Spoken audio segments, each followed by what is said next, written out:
I remember it's a E flat minor, not the D.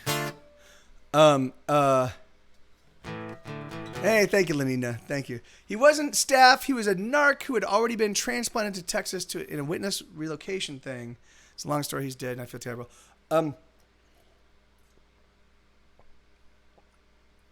So wait, what's going on, Justin? Hold on. Wait, let me scroll back. This is Batman. He was a D. Okay, so I sent a man to death in Texas. And boy, he was a People of Walmart breeder. What, a People of Walmart breeder? Okay. Who happened to kill a cop. At the time, I respected cops. That has changed. He wasn't staff. He was. Yeah,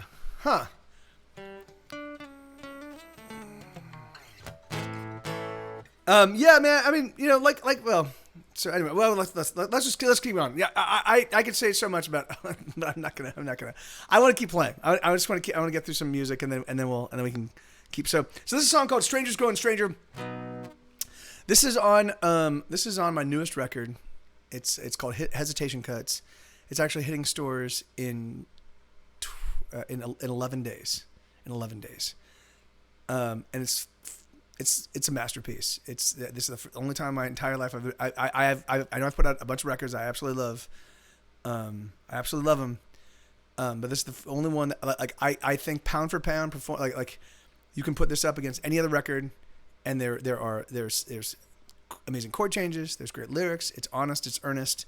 There's beautiful performances.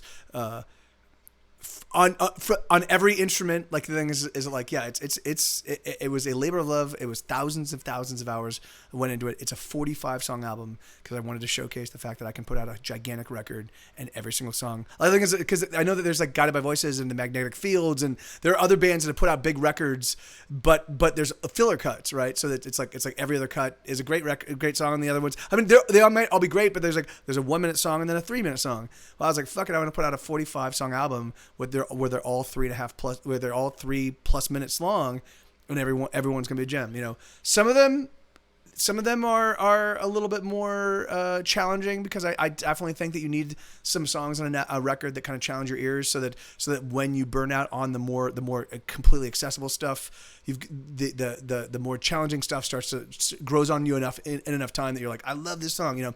But anyway, but yeah, it's a yeah. Fuck all it. We should plan a day once a month where we should all get and oh yeah, that'd be awesome. That'd be super fun. But yeah, so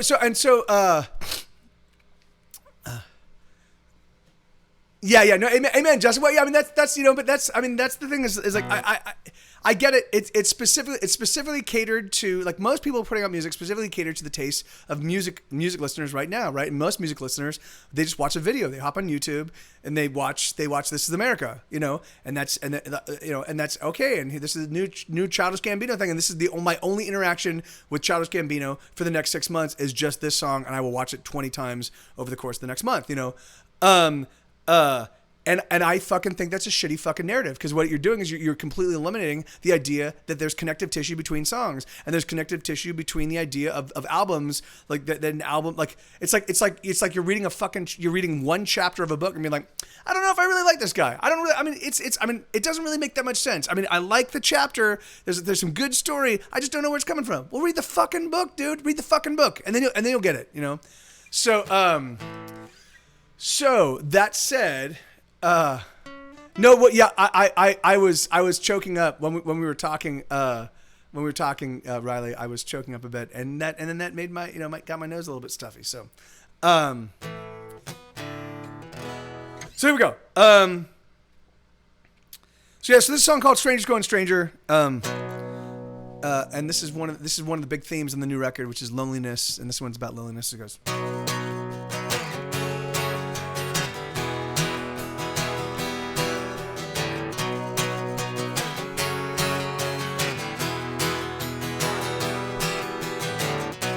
When you're all alone, strangers grow stranger every day.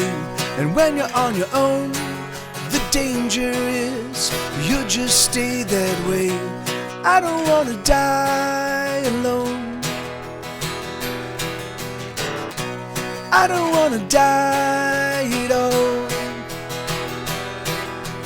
Maybe we could find a little time. Maybe we could simply press rewind. Oh,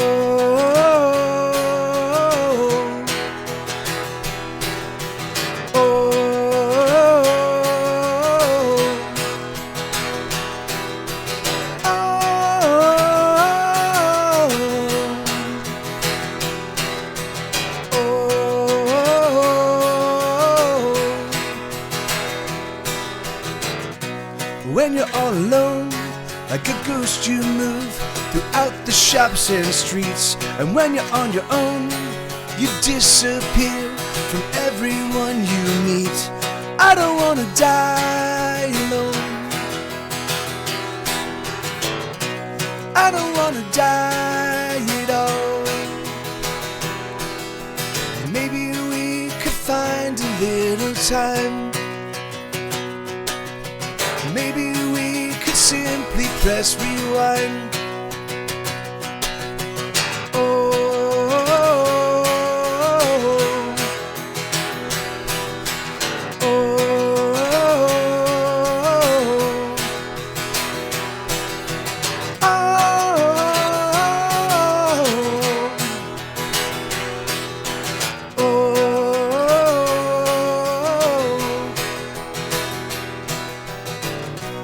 When you're all alone, strangers grow stranger every day.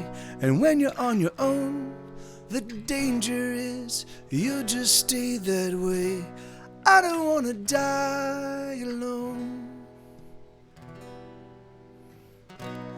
I don't wanna die at all. Oh, awesome. Thank you, Justin. That's good to know, man. That's good to know. Yeah, so that's a song called "Strangers Growing Stranger." I like it. It's like lyrically, it's pretty simple. Chordally, it's awesome. It's the minor 5, the major 4 to the minor 4. Like it's just fucking dun dun dun. Like I love the major the 1 to the minor 5. It's such a cool sound, you know. Anyway, I know, musician talk, but. Oh, yeah, okay, yeah, of course, Peter. Yeah, thank you, man. Yeah, I certainly will. I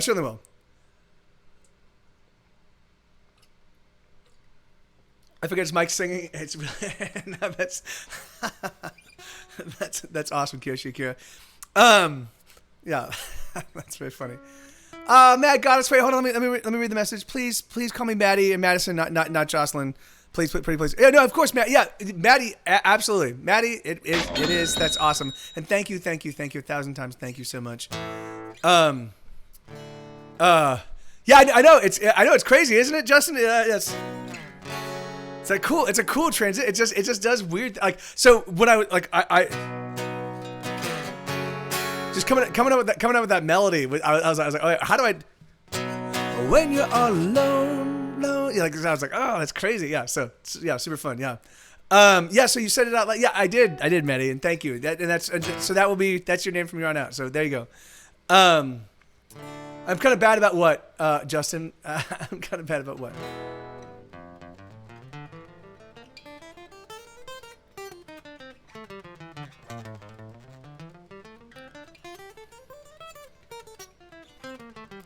Oh yeah.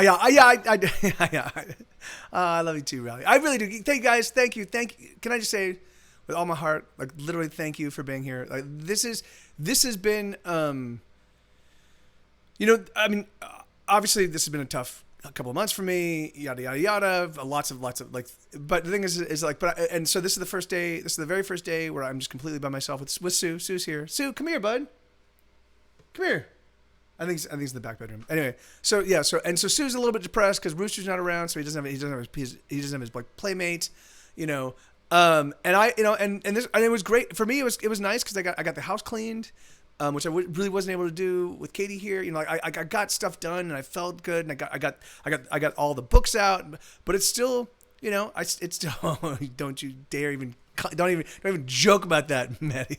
But but it's like, it feels like a breakup. It feels like a breakup, and it's because it is effectively a breakup, because I don't think we're going to be interacting for a very, very long time. And she was my best friend. So it goes.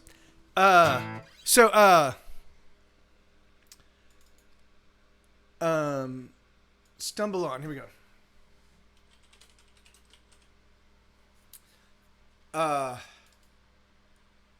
So this is a song. That doesn't get requested very often. I don't play it that often, but I fucking love it. I like lyrically.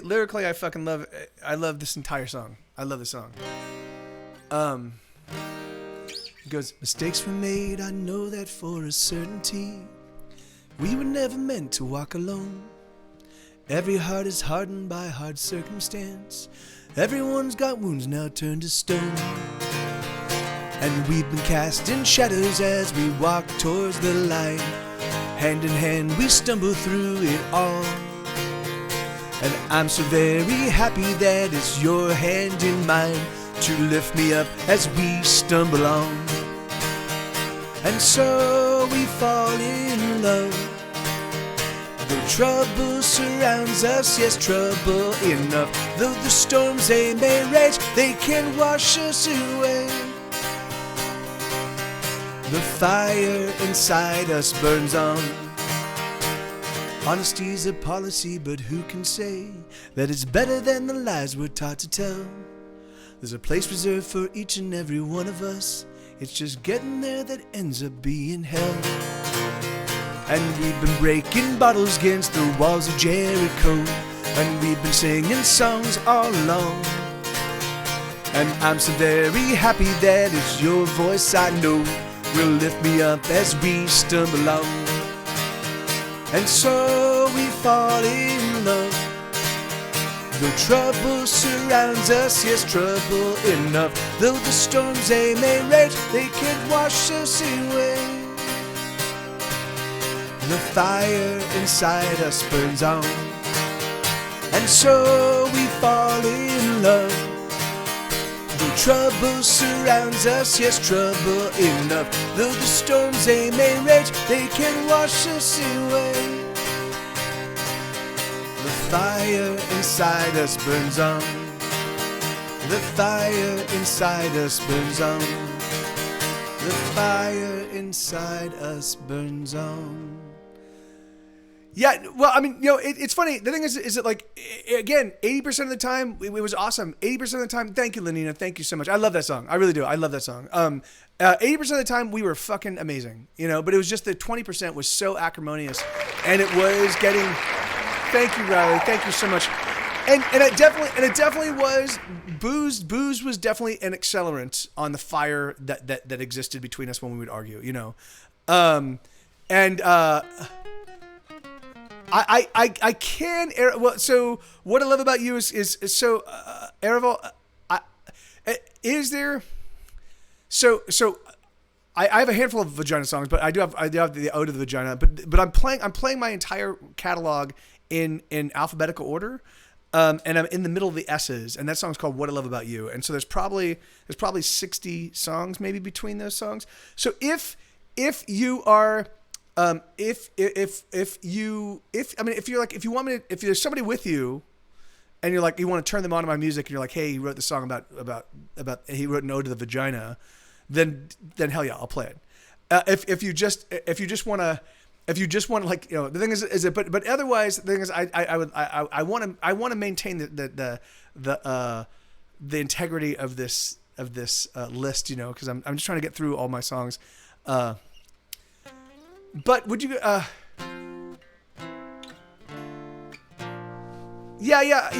All right. I mean, I could, are you guys cool with that? Are you guys cool if we take we deviate from this All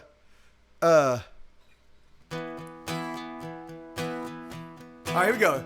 So this is a song called What I Love About You. This was on my very first record. This was not, I had no intention of putting this on my first record. And our producer, Ben Vaughn, who also produced Ween's 12 Country Golden Greats and Arlo's second record. Like Ben Vaughn knows literally everybody. Like he literally knows everybody. He knows Bon Jovi. He knows Yo La Tango. He knows Bruce Springsteen. He knows fucking everybody. So. Oh no! Of course. So Ereval, yeah, of course. There we go.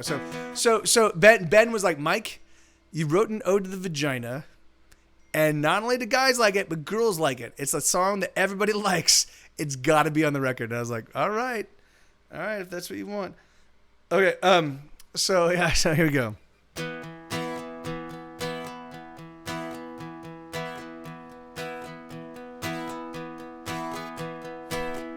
I love your vagina.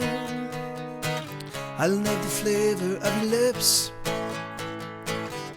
I love your vagina. I love the acquiescence of your tits. I love your vagina more than words can say.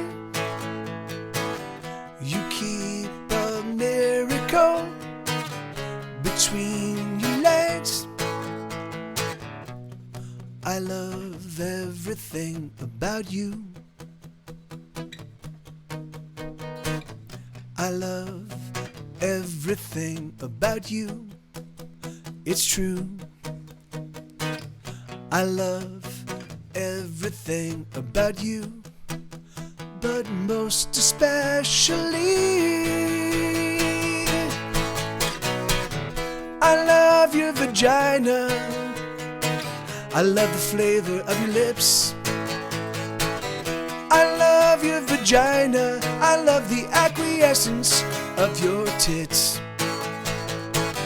I love your vagina more than words can say. You keep a miracle between your legs. Do do do do do do do do do do do do do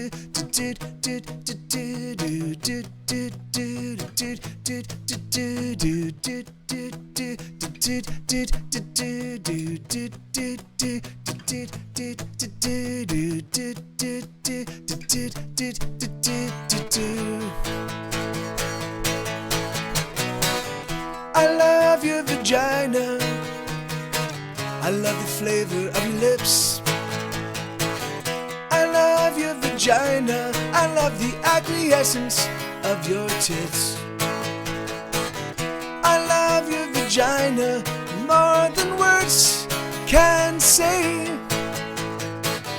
You keep a miracle between your legs. And Ereval, it's both. It's both, man. Yeah, it's that's the idea is that it's kind of up for interpretation depending on kind of where you're at and what you're doing, right? Because the whole, I mean, that's the funny thing. So that song definitely does have it. Obviously, the first line is like what the like, and I've definitely played that song. We've definitely played that song in nightclubs and we actually played that song in a stadium in front of like 3,000 or 4,000 people. It wasn't yet packed. We were a daytime band. We were one of the daytime bands. And they hated us. They were fucking flipping us off because I happened to make the mistake of saying, because it was in Little Rock, Arkansas. I said, "Hey guys, we're a pop band from Los Angeles," and we played our first song, which was like a punk rock song, right? And everybody's like, "Fuck you guys!" And then we played our next song, and I'm like, "Hey, we're a fucking reggae band from Los Angeles," and they just couldn't. They were fucking losing their mind. They couldn't get it. And so, but then we closed with that song. I love your vagina, and the whole crowd just went, yes, this is great, And they're like, and we totally turned them around. But I was like, fuck you guys, you fucking ass. Anyway, but yes, it's so great. Like it was so funny, man. Just totally turned them around. But, so yeah, but the thing I think that makes that song work is because it is earnest, right? The thing like. I love, I love everything about you. I love everything about you, but most especially, I love your vagina. And so it keeps one hand on the wheel. So it gets a little bit silly, but it stays within the realm of earnest and honest. And I think that's the thing that makes a great song, right?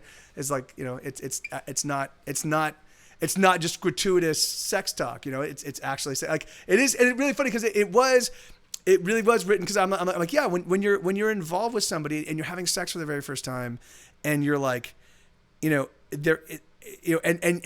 hitting that point where you're simpatico, where the lovemaking feels good, and you're kind of you're getting into each other's, like, you're just kind of getting the feel for how each other are working together, and it's like, that's a fucking pretty magical thing. And there is, when that's happening for me, there's one part of my brain that is always thinking about that. Like, one part of my brain is like, okay, I'm gonna do this. I'm gonna do this. I'm gonna do this. I'm gonna do this. I'm gonna go home. And I'm gonna make love to my girlfriend. I'm gonna do this. I'm gonna do this. I'm gonna do this. I'm gonna go home. I'm gonna do that. And it's just constant, like, okay. And then when is the next time we're gonna, And so I wanted to write a song. I wanted to write a song that kind of like addressed that idea that, like, there's one part of me that's always obsessing. So yeah. So.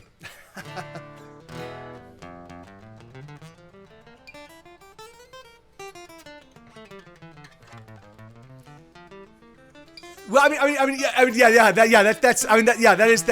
exactly right, Matt. Yeah, Maddie. It is like, that's part, like, that is part of the, yeah, that's exactly it. You're like, all right, here we are. That's in this moment. In fact, I have, I can't. Yeah, fuck it, I'll say it. So I have often in the throes of passion, I've been like, this is my favorite place on the in the entire universe.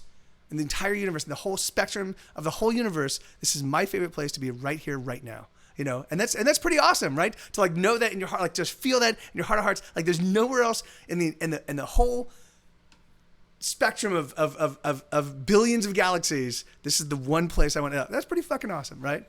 Yeah. Right on. Yeah, hey, that's. All right, so let's see. So all right, so Stumble on Stupid Kid. All right, so.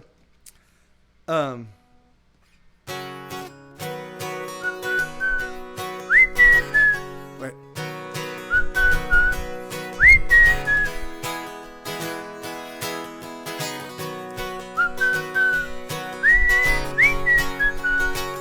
I had a priest when I was young, and I would confess to him all the sins I had done.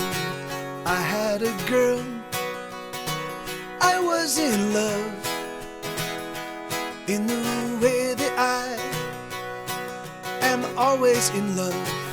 And all my friends, oh, we were kings of the neighborhood.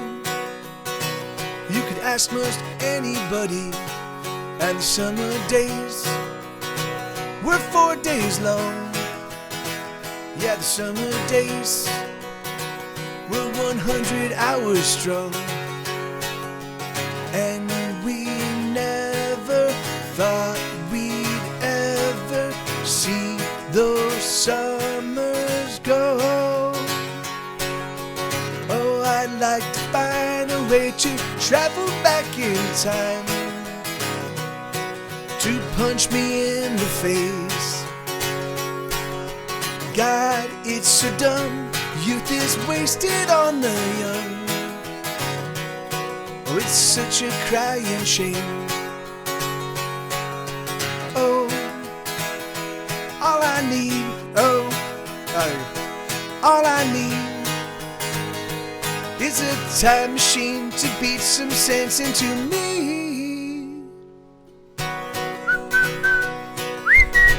Wait, no, shoot. Right on, Riley. You have an awesome day. See you later, brother.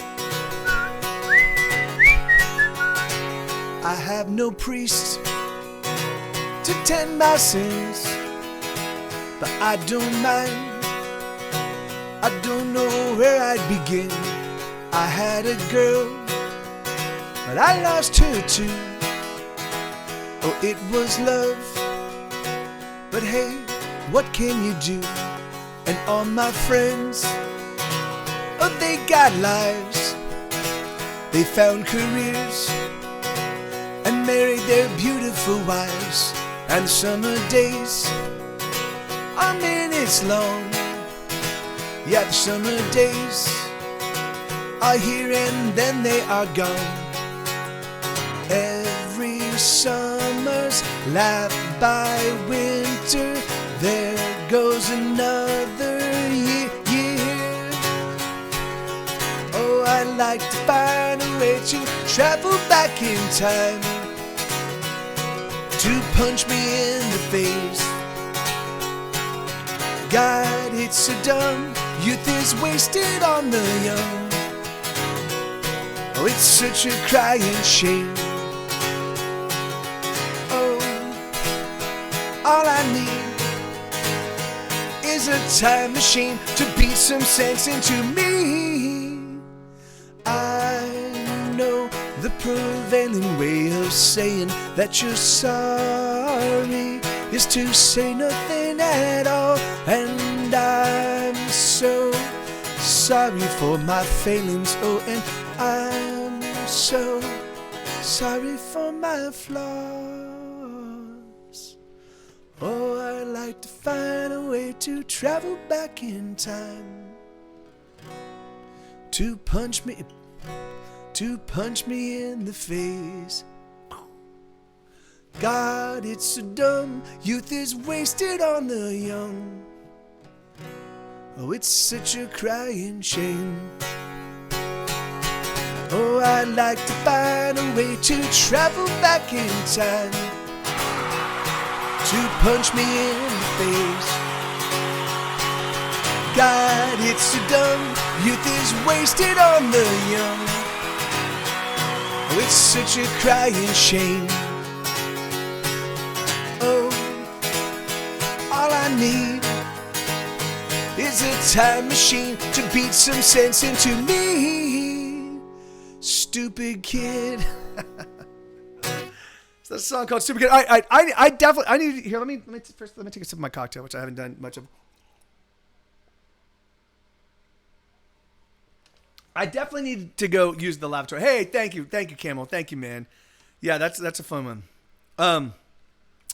Oh, Stupid Little Dream. Wow. All right. Yeah. All right. So you guys use the soundboard. Oh wow. All right. So Stupid Little Dream. I reviewed this someday. I reviewed this one. Let me see if I can remember how this one goes.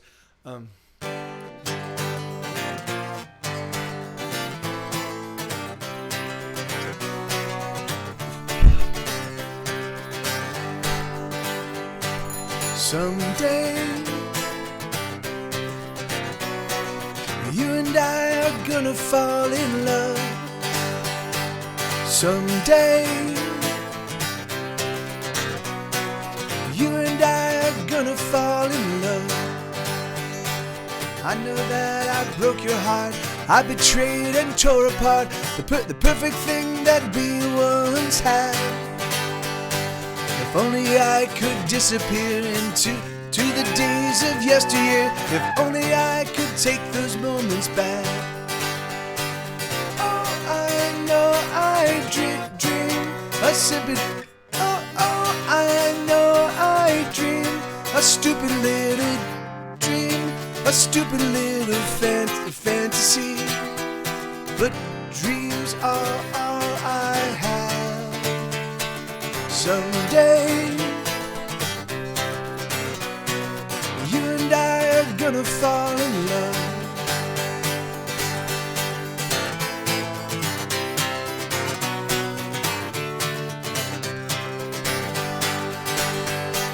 Someday,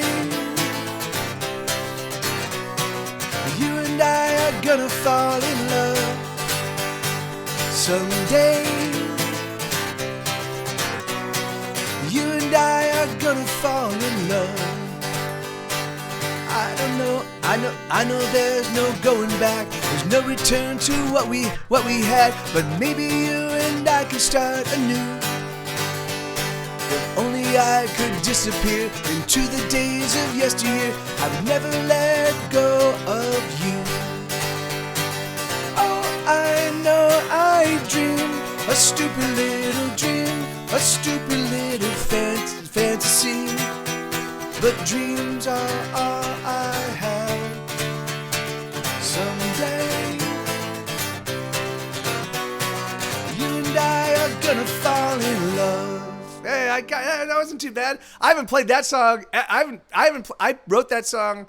I played it once. That's the last time I played it. I listened to it today. The fact that I just pulled that off is fucking pretty miraculous. That's crazy. All right, I'm gonna hit the lavatory. And yeah, I'll be back. So you guys make use of the soundboard. I'll be back in 1 second.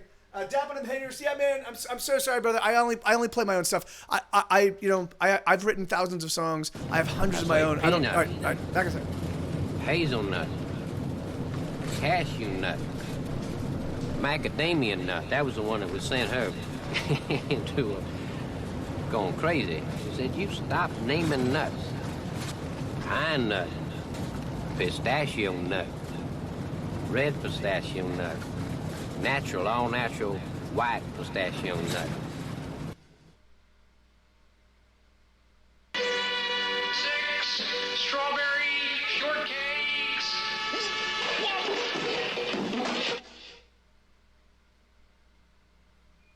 You are really Santa, right? No, I'm an accountant. I wear this fucking thing as a fashion statement, all right? Okay. You'll never write well if you fear dying. Do you? Yeah, I do. I'd say it's might be my greatest fear, actually. Well, it's something all men before you have done, all men will do. I know. Have you ever made love to a truly great woman? Actually, my fiancée is pretty sexy.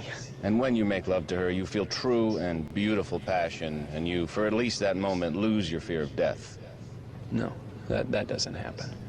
I believe that love that is true and real creates a respite from death. All cowardice comes from not loving or not loving well, which is the same thing. And when the man who is brave and true looks death squarely in the face, like some rhino hunters I know, or Belmonte, who's truly brave, it is because they love with sufficient passion to push death out of their minds until it returns as it does to all men. And then you must make really good love again.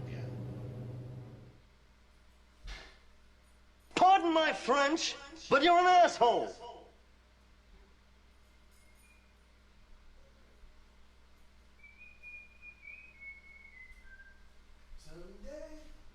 Just hang loose, blood. She gonna catch up on the rebound on the men's side. What it is, Big Mama? My mama raised no dummies. I duck a rap. Cut me some slack, Jack. Chump don't wanna help. Chump don't get the help. Say can't hang, say 7-Up. Jive ass dude don't got no brains anyhow. Jive ass dude ain't got no brains anyhow. Jive. I just want to say, hey, Retro Rocha, how you doing, brother? I just want to say that all the fucking time. Like, what am I gonna? Jive ass dude ain't got no brains anyhow. To say that I'm a nerd. And I'm here tonight to stand up for the rights of other nerds. How you doing, brother? How you doing, Retro Roadshow? Good to see you, man. How have things been with you? Been for you?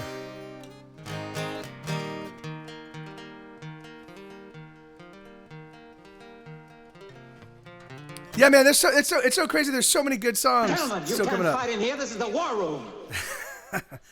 You can't fight in here. This is the war room. All right, stupid little drill. All right, here we go. So here's another one that. Oh shit! What's going on, man? What's why has it been rough? That's always disheartening to hear, but So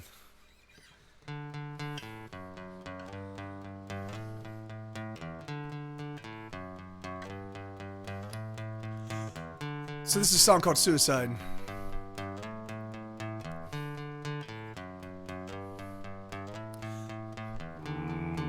Oh no, fuck, dude. Is it something that goes away when you're sitting down, or is it just perpetual? I've been thinking about drinking Drano, a nice big glass to make all my pain go somewhere else, somewhere I can't find it.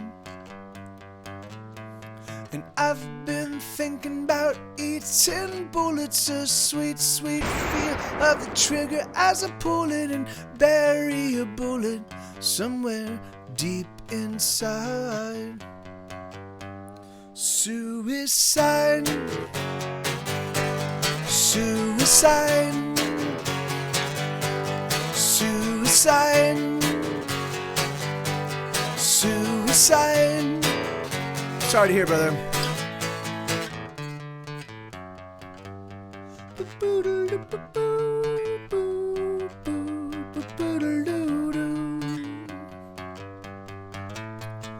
I've been contemplating hanging a kick of the chair at my feet are dangling in all of my worries and I've been contemplating hanging a kick of the chair and my feet are dangling in all of my worries and woes. That's not right. And I've been stumped on the thought of jumping. How high must I climb for a fatal dumping of all of my worries and woes over the side? There we go. Suicide. Suicide. Suicide. Suicide. There's no more reason to cry. Oh, suicide. Suicide. Suicide. Suicide.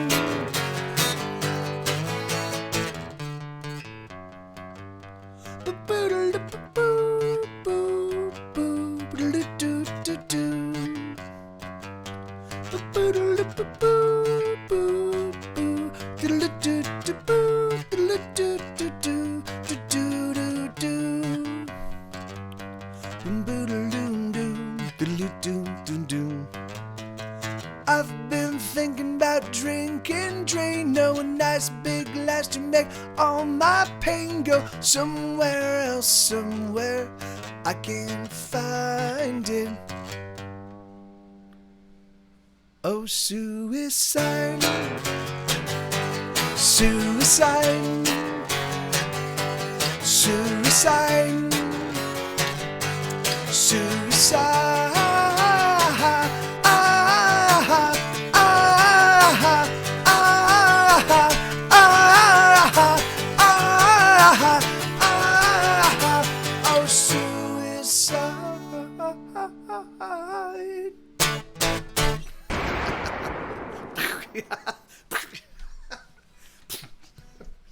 Oh, suicide. So that song is actually about it's about killing yourself in small, like suicide.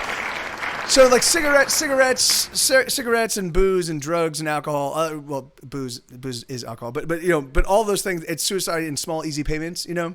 And so I was thinking about that as I was writing that. So I was like, man, I was a drug addict, I was a fucking lunatic, and I was like, fuck, man, I'm actively killing myself. I'm actively killing myself. I'm just doing it over time, you know, in small, easy payments. You too can be dead in small, easy payments, but just yeah. So yeah. Man, Kiyoshi, yeah, thank you, Kiyoshi Kira. Thanks for the gift subs, dude. Fucking awesome what you did. Easy flaments, yes. I saw what you did there. I see what you did there, Kiyoshi Kira. Very funny. All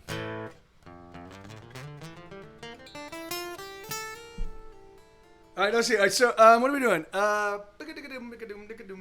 Suicide. Oh, Sunshine. Oh my God. Okay. All right. Here's it's the funny thing is that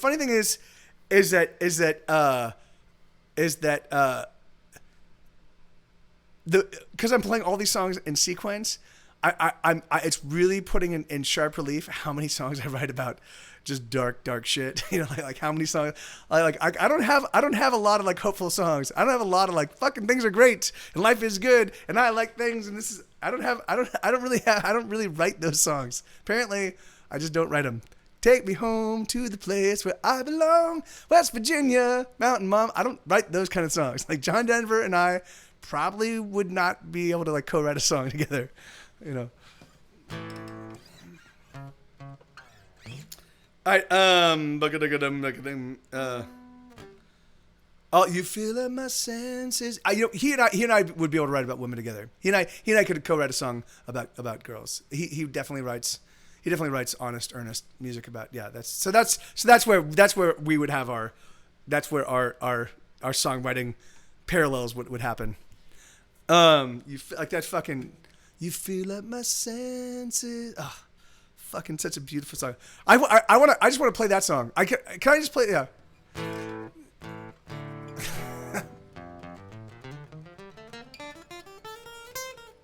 You know, it's really funny.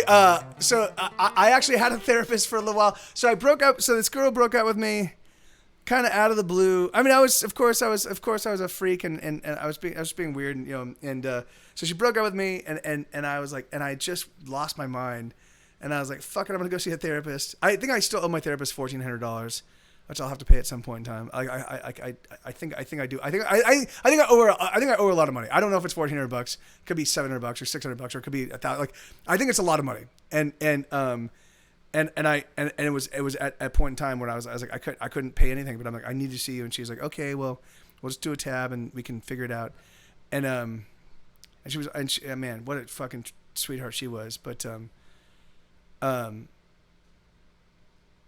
and yeah, and all it did was me talking about the woe, without putting it into music, made it worse. I'm like, oh, it basically showed me that like my real therapist is this guitar. Like this is the only place I can actually exercise. Like me talking about stuff. I mean, I like talking to you guys, but the thing is, really truthfully, the way I exercise the demons that haunt me and plague me is I capture them in song. It's like a fucking Pokemon. Like, let's look at this shitty fucking fuck you. I'll trot you out later to go slay my enemies. That is how Pokemon work, right? I've never watched the show. I've never played a game, but.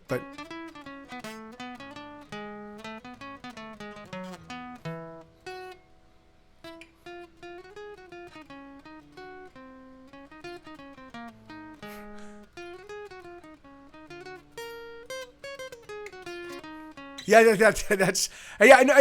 Amen, Maddie. Like, thing is, yeah, it's crazy. Like, yeah, music is fucking miraculous. It's magical. You know, I mean, unless you're dealing with constant vertigo. I'm so sorry, Retro Roadshow. Like, that must be like. Thank God. Although I do have to say I have my own persistent health problems. I have my own persistent health problems that are like gastroenterological, right? And it makes for very, very, very painful days at times, you know, like just constant pain. And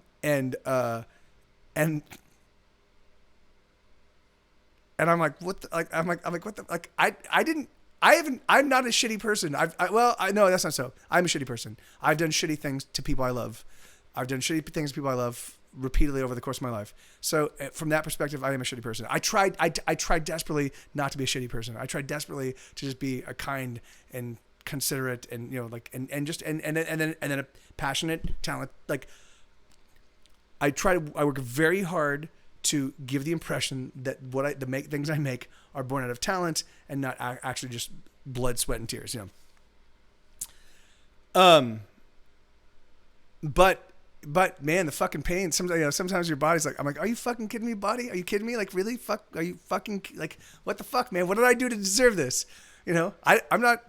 Yeah. Anyway, so I don't know what you're going through, man. But I too, I feel you.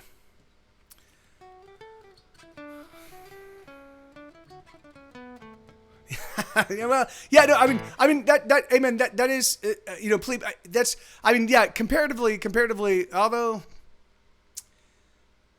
comparatively, when you really look at it, because I have introduced hundreds of people to hardcore drugs.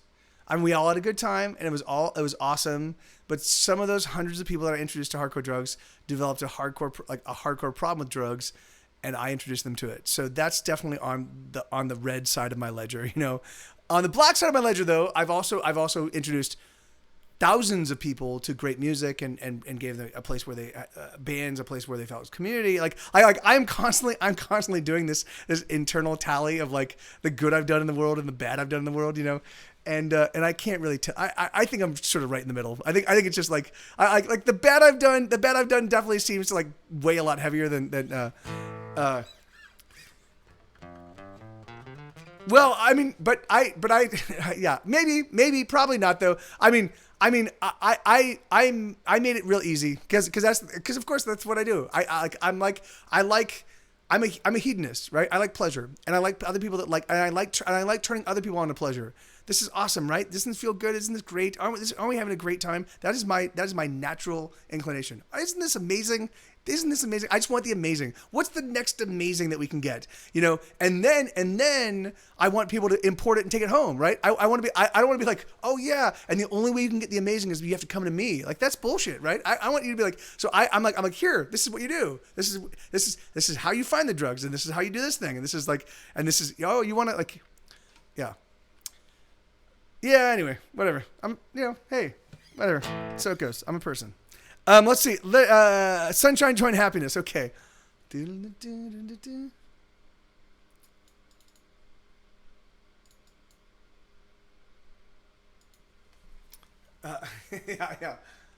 No, oh yeah, of course, heaven. That's exactly where I want to go.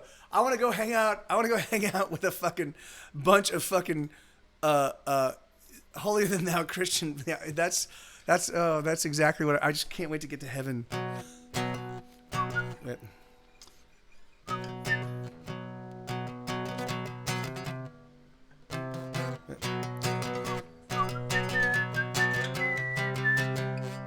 I'm gonna have to listen to this one. I don't remember what key it starts in, and I don't have it charted because I've always played it by memory.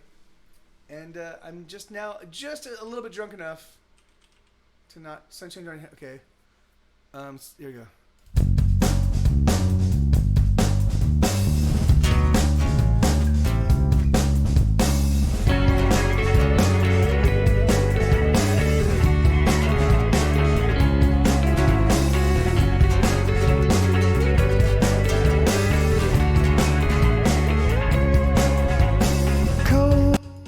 Okay, so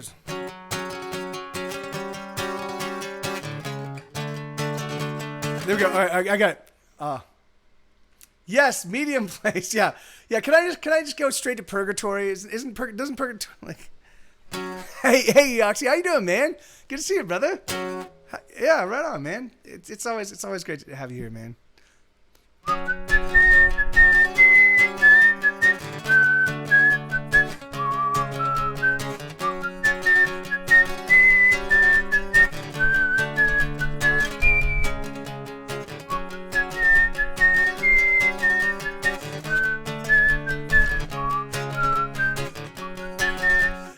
By the way, did Josh Homme do a lot of peyote with you and your friends out in the desert? I've watched an interview with him, and you guys seem to share some kind of abstract thing happening mentally that makes everything interesting to talk about, but hard to convey. Yeah, that's really funny. I don't know. I can't say. I can say that one time at Coachella, it was like the fourth or fifth Coachella. It was Josh and I, and so my ex-girlfriend, she's like, Mike, I got tickets from a friend of mine to Coachella. I had no interest in going to see Coachella ever at all. But Belle and Sebastian were playing, and I was a huge Belle and Sebastian fan. She's like, Mike, for your birthday, I got you Coachella tickets because at Belle and Sebastian, it's gonna be their first show in the United States. They're gonna be playing. It's gonna be awesome. So and Josh was there, and so we all ended up hanging out after the night, and so my ex, she had gotten a whole bunch of drugs. So she had gotten like ecstasy and cocaine and like and I do have to say the Belle and Sebastian show is one of the best shows of my entire life. I pogoed, because this is at the height of my pogoing powers. So I could literally have like a 3-foot vertical, and I could sustain that 3-foot. So I went out to 5 shows a week.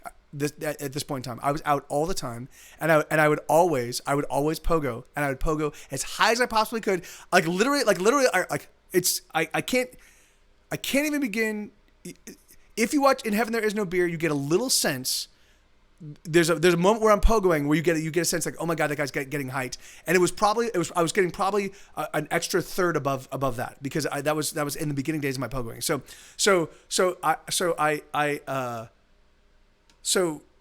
anyway, so that show was fucking amazing, and I just pogoed like a maniac, and people were like, literally people all across the area, and would like turn around and just look at me, just like jom. You know, I was just fucking like, so all right.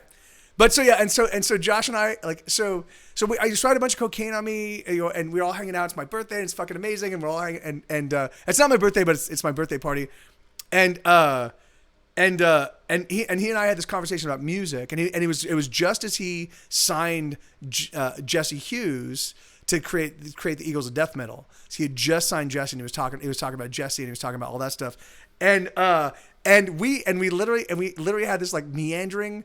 And so I'm 100% certain that he and I were both doing cocaine, but separately. Like we didn't like offer, like, so we would both take like bathroom breaks and then come back and just jabber, and it was ridiculous. It was just I was like, oh, that's a lot of fun. Like that was a good fun conversation.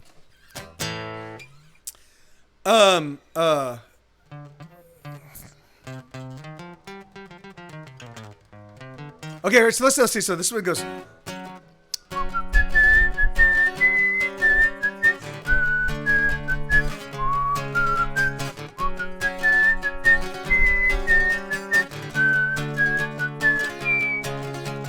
Cold are the nights that I spend without you. There is no heat to spare, and there is nothing I can do. I am alone, as always, and I'm going mad from the wanting of you. As always, you disappeared, and I'm wondering with who. There's no more sunshine, there is no happiness in this place. There's no more sunshine, only a fainting memory of your embrace, of your smiling face.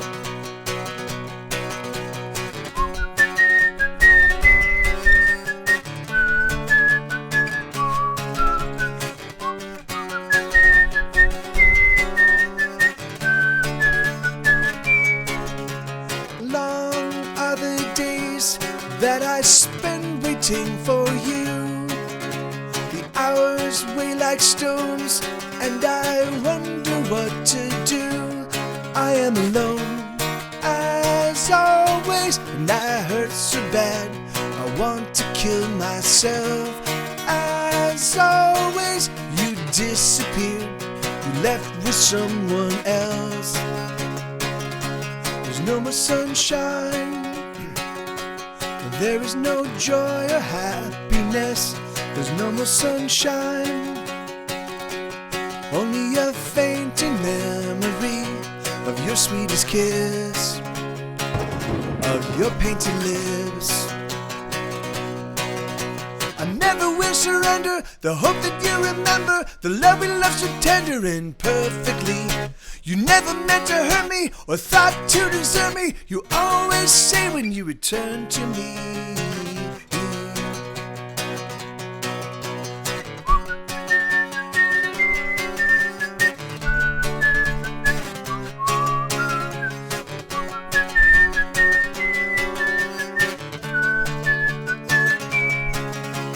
Dark are my thoughts as I think about you.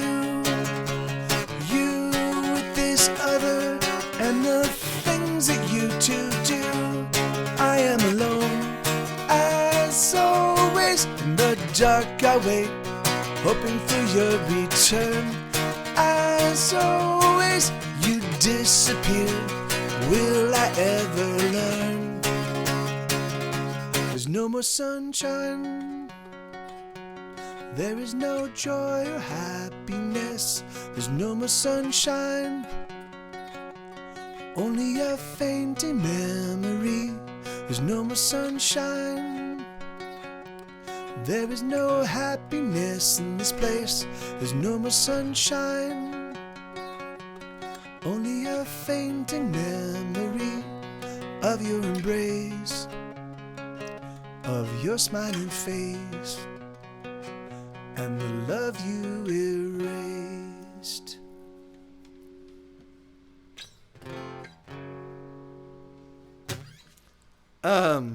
Yeah, Sunshine, Your Own Happiness. Hey, thank you, Lenina. Yeah, that song, man, that's really funny. Anyway, part of me wonders if I'm writing songs that are if I'm writing songs that are actually just telecasting my or not telecasting, but that are actually just forecasting my future, like they're prescient. I write a song and then a year later it comes true. You know, like not that song. That song was written about actually about an experience I had. But the thing is, I was like just recently as I was playing these songs over the past week or so, I'm like, fuck.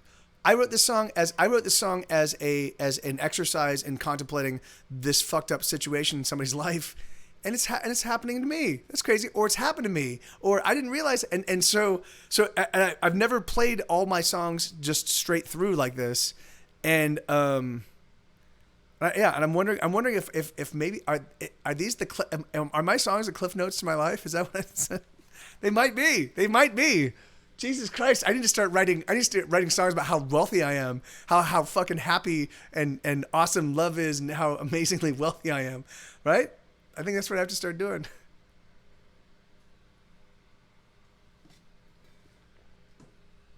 Yeah. That's exactly right. I need to write a song about how the whole fucking world, how I'm the fucking greatest songwriter. Yeah. That is a great song, Elix. I'm fucking immortal. I will never die. I will never die. Yeah. I will never die. I will never die. I will never die. I will never die.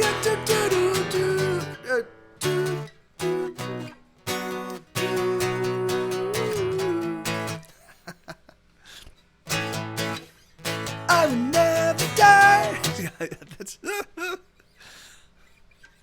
never ever gonna die.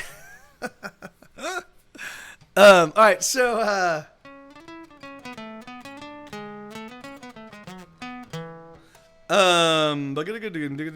suicide.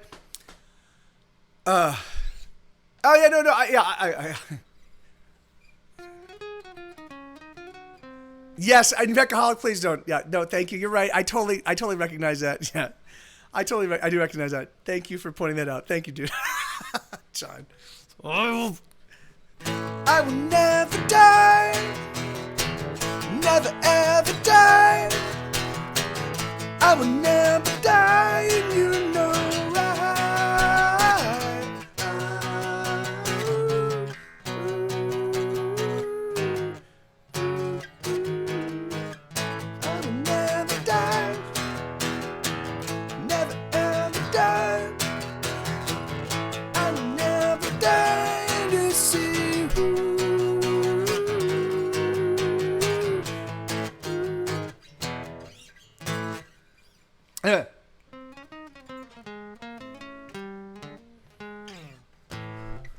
Sue, can I just say, Sue is literally he has taken up residence in my bathroom, and just trying to get, like, my bathroom is very tiny because it's like the sink area is a separate, so it's like the bathroom is like the toilet and the shower in a small little compartment, and then you walk out of that, and then there's like two sinks, and it's like a the place where you do all your like ablutions and tooth brushing and stuff.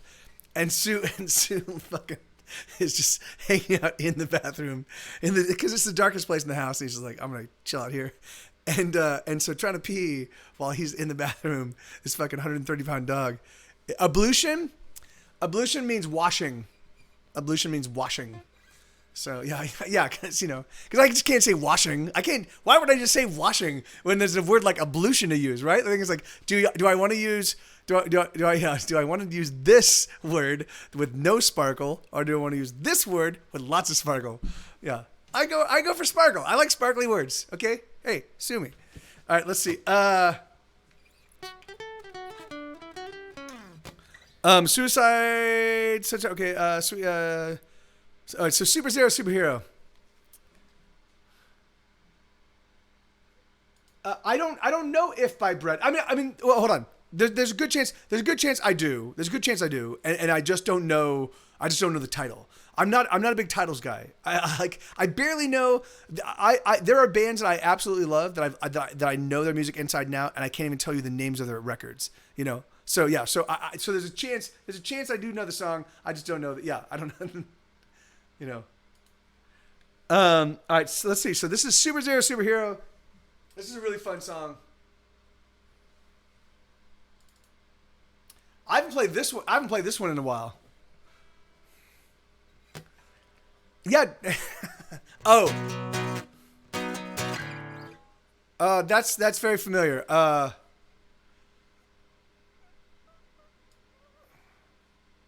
I'd have to. That's very familiar. But I'd have to hear the melody. Okay.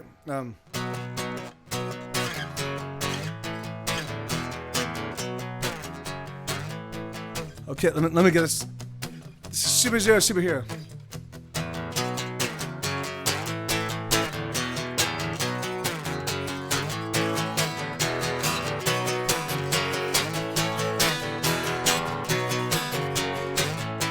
Feels a little stiff.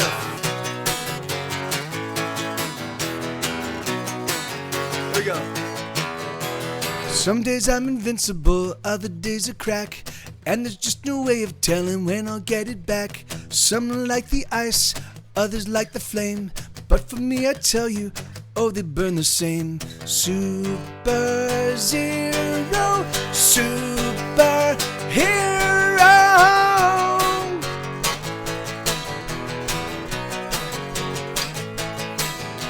Some days I move very fast at the speed of thought. Other days I'm not so quick, some days I get caught. Some dig the holes, others fill them in. But brother, let me tell you, I ain't shoveling. Super Zero, super hero. Oh, oh, oh, oh.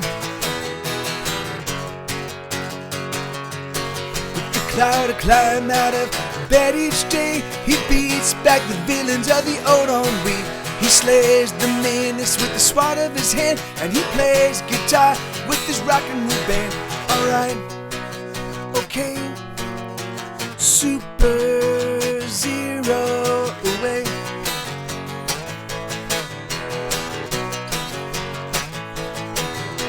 Some days I'm invisible, other days I shine. Doesn't matter who sees me, I'm running out of time. Some make the love, others make it well. I just want release from my private prison cell. Super Zero, super hero. Oh, oh, oh, oh.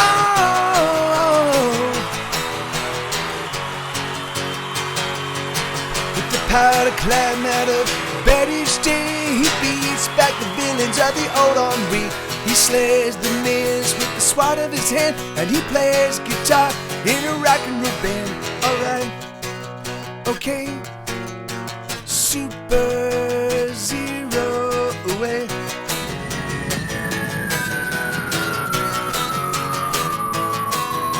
Super Zero, be my hero, you're my hero anyway.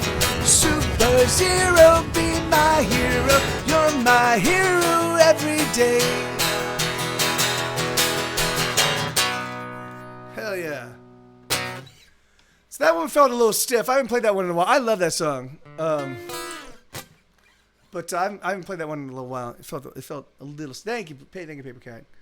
Ding-ding-doom. Let me see. All right, so Super Zero Superhero. We are almost getting. We got one last song in the S's, and then we're in the T's.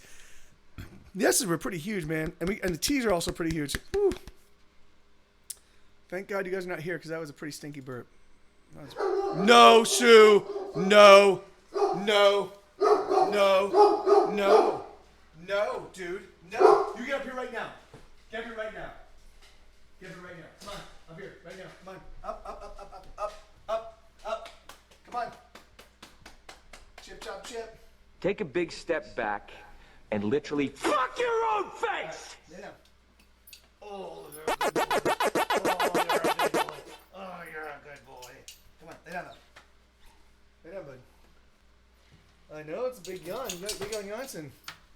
Hey. All right.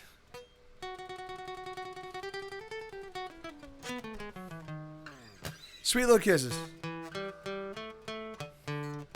All right. So this is the first song I wrote about cunnilingus. It's not the last song I wrote about cunnilingus, but it's the first one.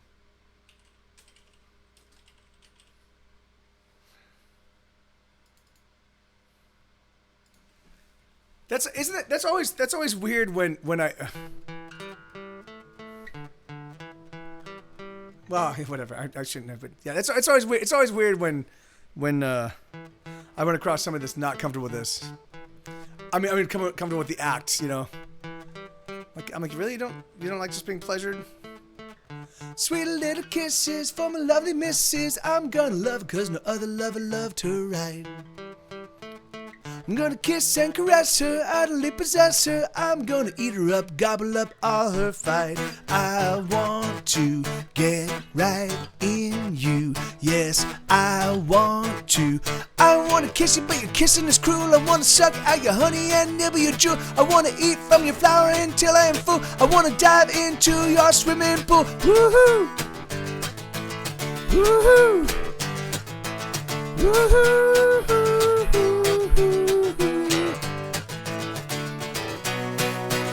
I wanna love you right, 'cause your loving feels so good. Love you right, 'cause loving's what a lover should.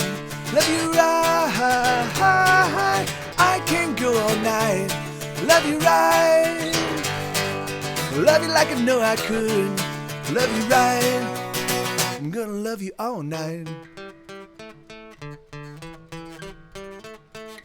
Honey dripping lady, she's my sexy Sadie. She's a lovely lover like no other lover I have known.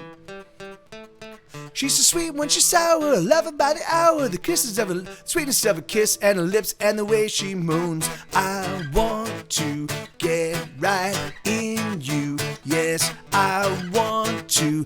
I want to taste you on the tip of my tongue. I want to kiss you on the lips and feel that you come. 'Cause my tongue is a serpent and you are the sun. I want to feel you come. Woohoo! Woohoo! Woohoo!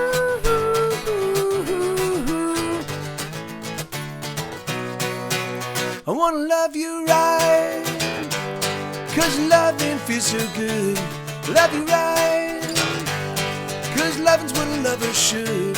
Love you right, I can go all night. Love you right, love you like I know I could. Love you right, I'm gonna love you all night.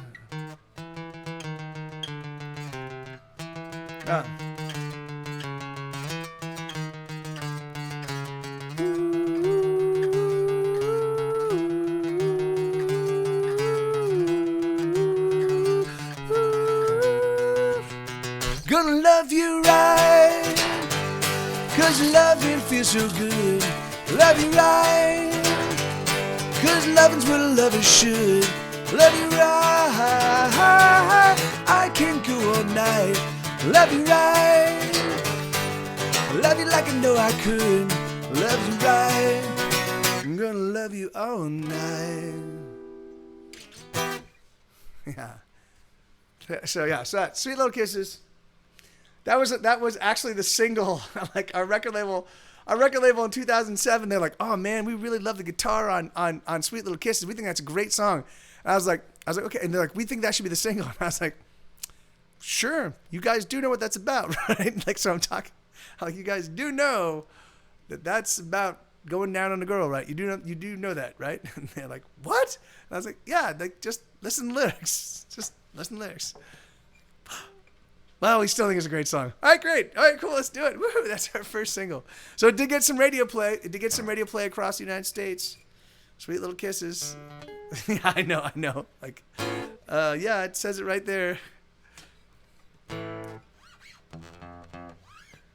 Okay, so we're through the S's. That's crazy. So all right, so we're going into the T's.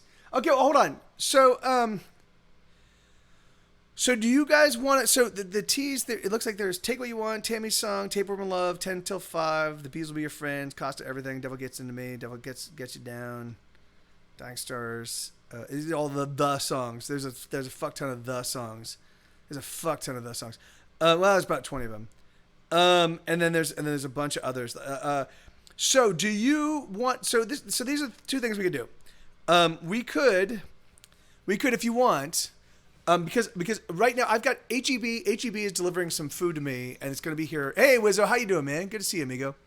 HEB is going to be delivering food to me, within between 9 and 10, right?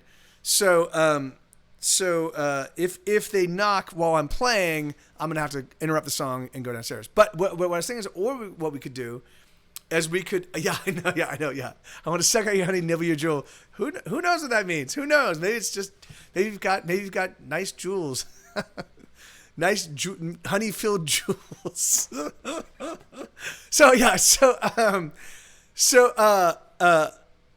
one thing we could do is we could, as Bobcat proposed. Or as I proposed, I could play you old Vermicious K songs, right? So these are recordings that we did in the 90s with the Proto Get Set Go band. So these are all like Get Set Go recordings. They're a ton of fun. Or we could also do all the instrumentals that I've recorded that I can't play because they're like multi-instrumental. Like, so I could play all the instrumentals, or I could just keep playing. What do you guys think? It's up to you. What do you think?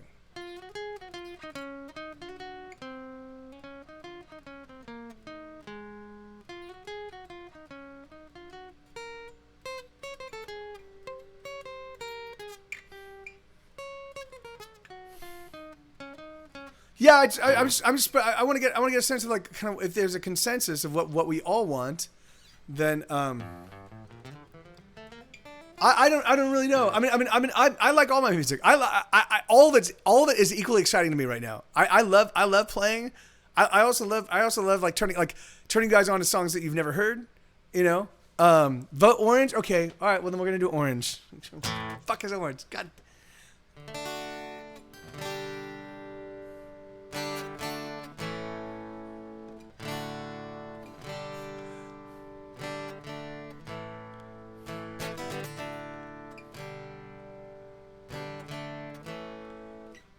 Okay. So we could roll. Okay. Why don't we could do this? Well, why don't we wait to this? Because I know Bobcat proposed the instrumental stuff. So yeah, it was Bolo. I was just being silly. It's the easiest progression ever. So, which I love that about Tom Petty. Tom Petty writes songs that are easy to play, which is like it's the Bono and Bob Dylan run across each other and they're like talking about something. And I don't remember the whole story, but then Bob Dylan's retort to Bono. They're both complimenting each other on each other's music, and then Bob Dylan goes, "Yeah, but people can play my music." And I'm like, "Ha, that's right. Yeah, you write simple songs, then people that pick up the guitar for the first time play your songs." Hey, Paper Cat, right on. So yeah, but the thing is, all right. So why don't we roll? Hey, Jay, how you doing, brother? Good to see you, man. Yeah, free word. Fuck you. So why don't we do this? Why don't we do 50? All right, so we'll do 1 to 49. Or 1 to because we never see 100. I think we saw 100 once. So we see. I guess fuck. All right, we'll just do 1 to 50. We'll do 1 to 50. 1 to 50. I keep playing. 51 to 100. 51 to 100. We switch and I play Vermicious K songs and I just hang out with you guys in the chat and we just listen to those. I'll kind of walk you through those songs. So, all right, I keep playing. There was a roll. All right, there you go. That was the roll. I keep playing. All right, good. All right. Let me see what to do. Okay, so this is Take What You Want. Take what you want. Take all you need.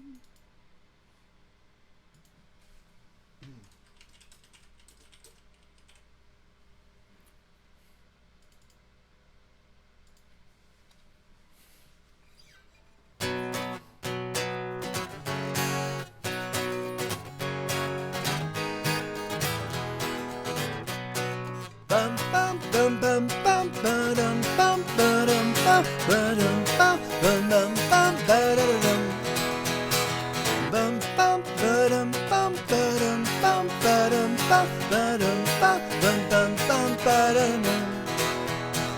Take my skin and take my blood and take the heart that pumps it through my body.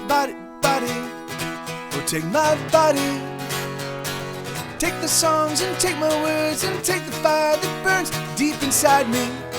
'Cause you provide me with the air that I breathe and the salt that gives flavor to everything. You're the sun that warms me. You're the moon that illuminates my night. You're the soul that gives me life. Bum ba-dum bum ba-dum bum ba-dum bum ba-dum bum bum bum ba-da-dum bum bum ba-dum bum ba-dum bum ba-dum bum ba-dum bum bum bum ba-da-dum. I'll give you my tears and I'll give you my sweat and I'll keep the worst, but I'll give you the best of me, the best of me. All the laughter I have and all the joy that can give and all the reasons I got that keep me up and fighting. 'Cause you provide me with the shore for my oceans and a dawn that burns away the night. You're the song that I sing to remind me that it all works out right. You're the soul that gives me life. So take what you want, take all you need, take all you need. Take what you want and leave the rest for me. Bum bum bum bum ba-dum bum ba-dum bum ba-dum bum bum bum ba-da-dum bum bum ba-dum bum ba-dum bum ba-dum bum ba-dum bum ba-dum ba-dum. You're the air that I breathe. You're the salt that gives flavor to everything. You're the sun that warms me. You're the moon that illuminates my night. You're the soul that gives me life. Ooh, you're the soul that gives me life. Huh. I don't play that song very much. I like that song.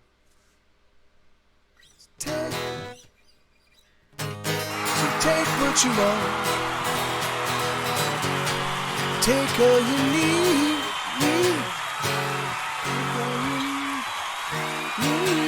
Oh, that's what it is. So take what you want. Take all you need. Take what you want and leave the rest for me.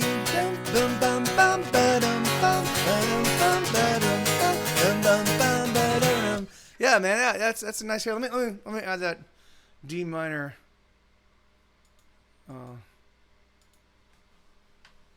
D minor, and then it's gonna be the same thing.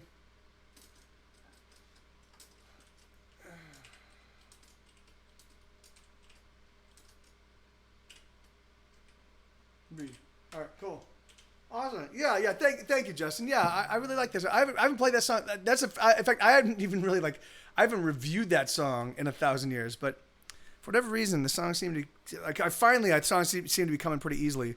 Tammy's song. Okay, so this was a song commission. A buddy of mine, Alan, he wanted me to write this song for his wife. I think it was her 40th birthday. I think it was her 40th birthday. It could have been, yeah, but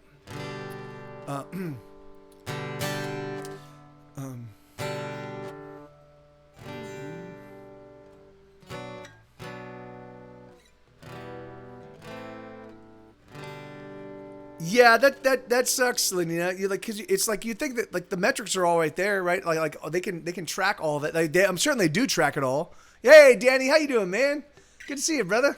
Hell yeah, dude. We got to man. I totally we didn't play. We had to play. We had to play. We had to do some gaming, man. Bum bum bum ba dum bum bum ba da da dum bum bum ba. No bum. That's not right. Let me listen to this one real quick. Hold on. How you doing, Danny? Good to see you, brother.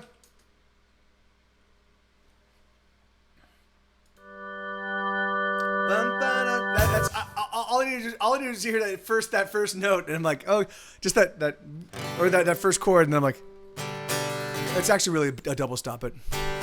Bum ba dum ba da dum. Bum ba dum ba da dum, bum ba da da dum, bum ba dum ba da dum bum ba dum ba da dum, bum ba dum ba da dum, bum ba da da dum ba da dum, bum ba da. It's 7 o'clock, the alarm's going off, but Tammy lets it pass, 'cause she knows that it is 20 minutes fast. 20 minutes later, she begins another day. Oh, she's up. But it's the mornings that she hates.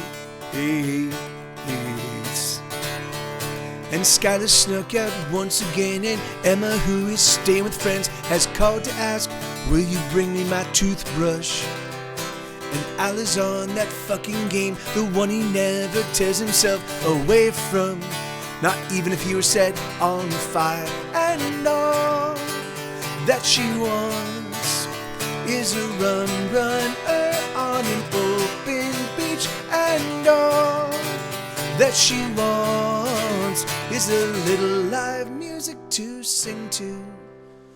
Ba-dum bum, bum ba dum ba dum, bum ba da da da dum, bum ba da da dum, bum ba dum, bum ba da da. Crazy D says they're after me, the cops are on my tail, so she swears that they're taking her to jail. There is no convincing her, there's nothing to be said, 'cause she's crazy. She's got a screw loose in her head. Hey, hey, hey, hey.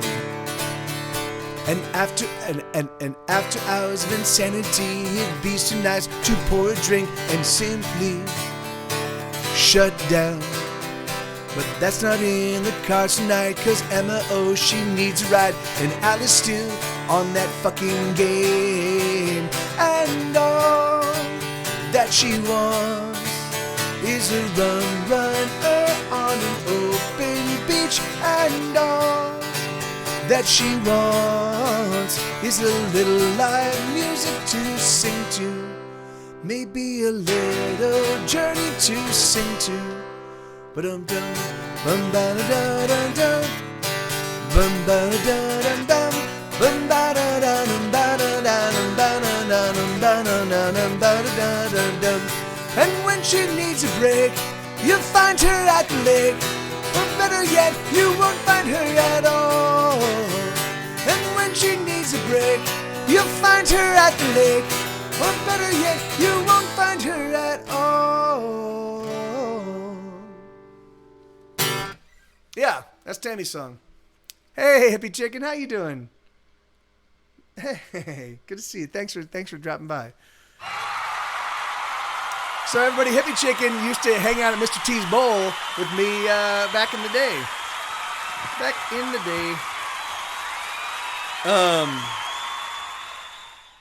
Tapeworm of Love. All right.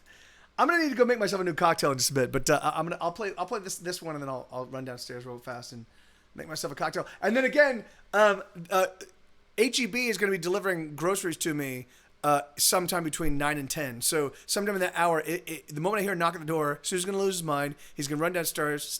He's going to bark like a maniac. I'm going to have to pull him and put him in the back room, and then I'm going to have to like deal with all. So, just letting you know. Sue is now eating Frome. He was eating Stella and Chewy's. But they just, or according to my buddy Charlie, they raised their prices to a prohibitively expensive. so I switched back to Frome for this one. He was eating Call of the Wild recently. I like to change it up. I try to change up his food every couple weeks, just because I know that like dogs, like humans, like they get kind of tired of the same food over and over again. So,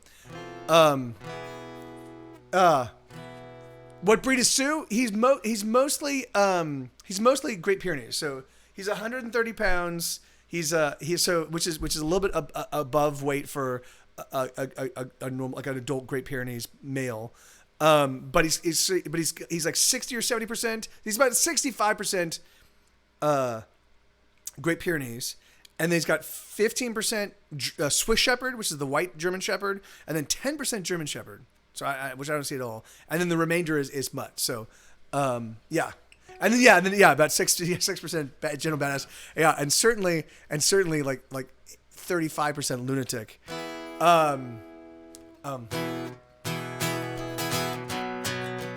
Yeah, he is.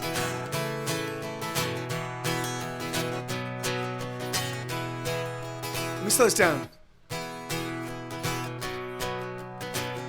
There we go. I'm excellent, Hippie Chicken. I know that we've been around, but I don't want to get you down. I only want you to smile.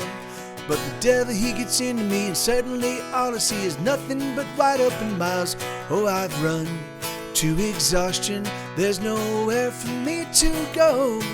I'm done with running, darling, don't you know? Oh, lover, I am stuck on you like bubble gum gets stuck on shoes. I'm in your hair and never climbing out.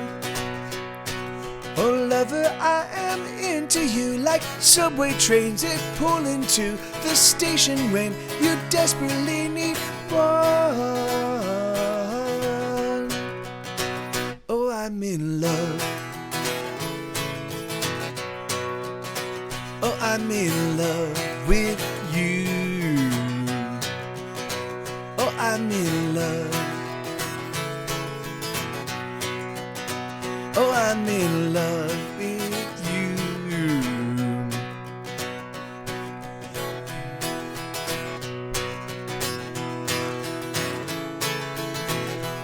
We do have some other pagans in the stream, but not right now, Mad Gus.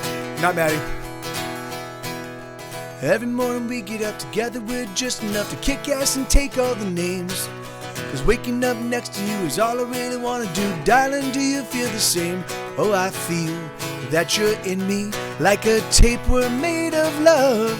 And for that tapeworm, I thank God above. Oh, lover, I am stuck on you like bubble gum gets stuck in shoes. I'm in your hair and never climbing out.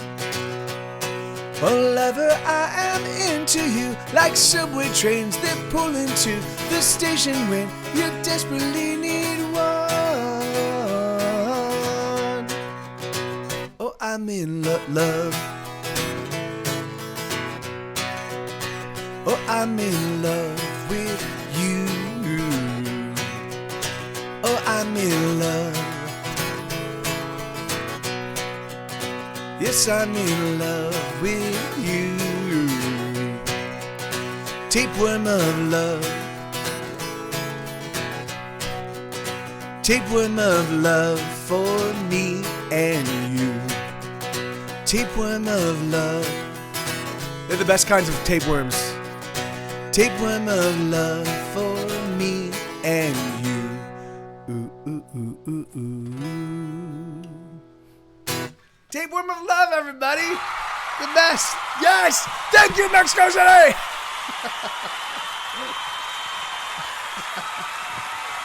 I've never.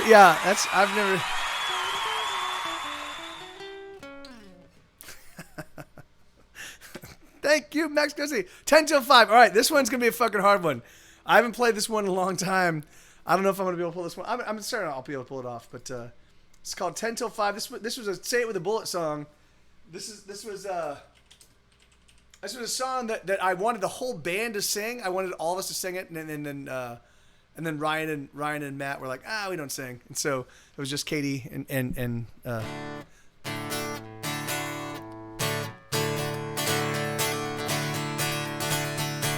Watching the clock makes it go slow, and this is something that we all know, but we do it anyway. Oh, we do it all day on Friday. And when the clock hits 10 to 5, oh, we all start to come alive. We're finally getting free from our workday misery on Friday. So meet us at the bar, oh, we're gonna hit it hard on Friday. There's nothing we must do till Monday comes around for me and you. There's nowhere we must go, so pour another drink and don't you dare think about going home.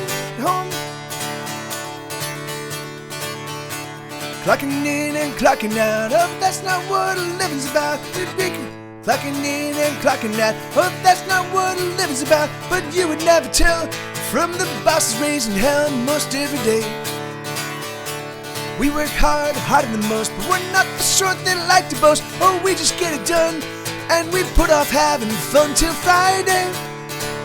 So meet us at the bar, oh, we're gonna hit it hard on Friday.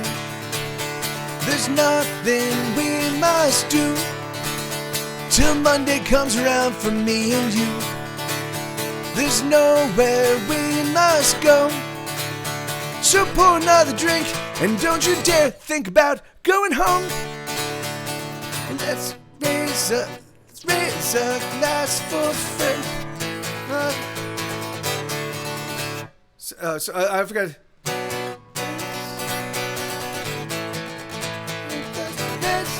Just for all who miss us, sing it. Let's raise a glass.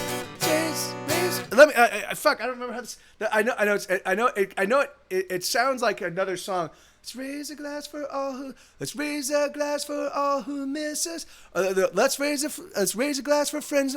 Let's raise a glass for friends not with us. Let's make a toast to all who miss us. Let's sing a song for days remembered. Let's sing along and drink to better days. Here we go. Oh, la-di-da. There's nothing we must do till Monday comes around for me and you.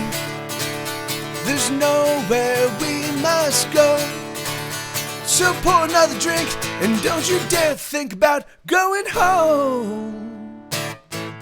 Yeah, that's a song called 10 Till 5. I haven't played that one in probably a year. Like, it's the fact that I can remember that at all. Hey, Sabine, how you doing, man? That's crazy. So let's raise a glass for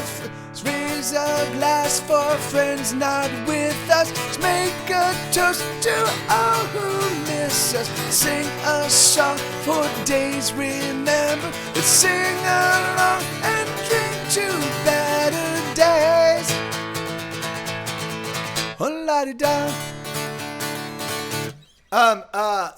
So I do talk to Jeremy every now and again. I talk to Benny every now and again from New Maximum Donkey. I talked to Eric. Eric is here. Eric was here earlier. So Eric's and Eric's working on a new record. And then I talked to Dave. Dave has been in the stream recently. I talked to Jim and Colin. They've been here. I talked to Pat, the original Gate Psycho's original bass player. I don't really talk to Amy much anymore, which is sad. I don't really talk to all. Who else? I think those are all the major. Oh, I mean, I don't really talk to Nate anymore. I mean, I'm certain if I called up Nate, like whenever I'm in LA, I'll reach out to Nate and we'll play a show together, you know. But we just don't talk that much. But all right, I desperately need to pee again because I've been drinking booze. So I need to pee again, and I'm gonna refresh my drink. So I'll be back in just a second. You guys make use of the soundboard. Yeah, all right, thanks. Coconut custard, 5. Some pets. Oh, do you like the good pets? Oh.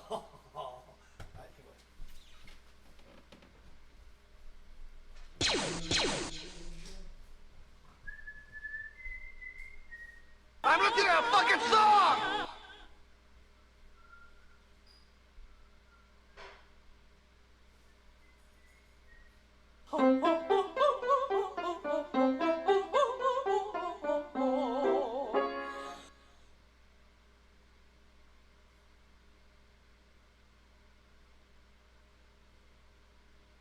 Bite my colossal metal ass!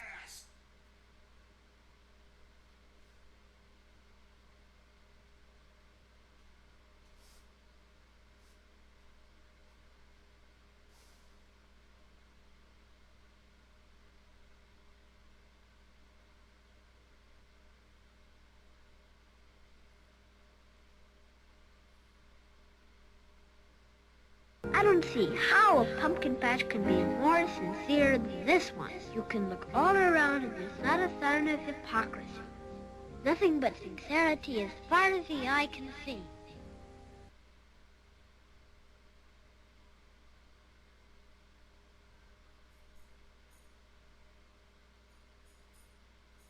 Yes!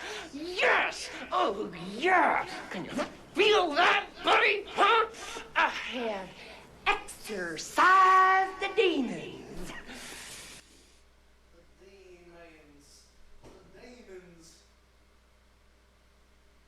No. I am your father.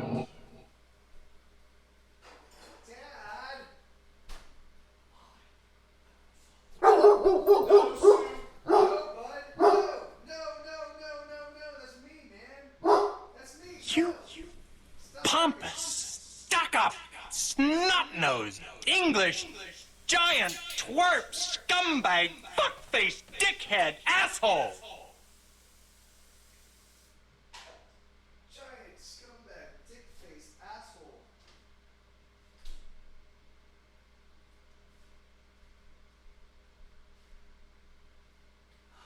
Look, bat dog. Bat dog. Da-na-na-na-na-na-na, bat dog. Da-na-na-na-na-na-na-na. Bat dog. Frosty? Frosty. Frosty. Oh, here, let me, hippie chicken, let me see. Are you, ding-a-ding-a-ding-ding-ding. I say peanut. All right. Hazelnut. Yoshi, Cashew really? nut. All right, fucking goddamn. Macadamia nut. That was the one that was sent her into going crazy. She said, "You stop naming nuts." 10 to 5. Pine The bees nut. will be your friends. Okay, wow. Pistachio nut. Red pistachio nut. Natural, all natural, white pistachio nut. All right. I haven't played this one in 1,000 years too. There's a song called "The Bees Will Be Your Friends." I wrote this on ukulele.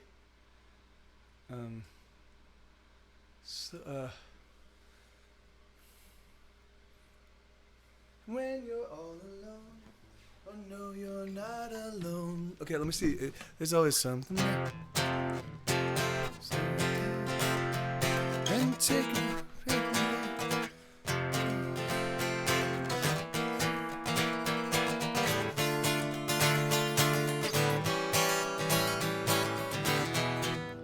Okay, so yeah, so this is one. This is this song called the bee and the bees will be your friends, and it goes. Oh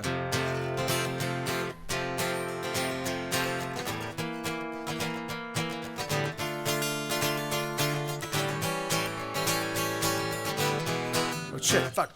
It's F, not E. Okay.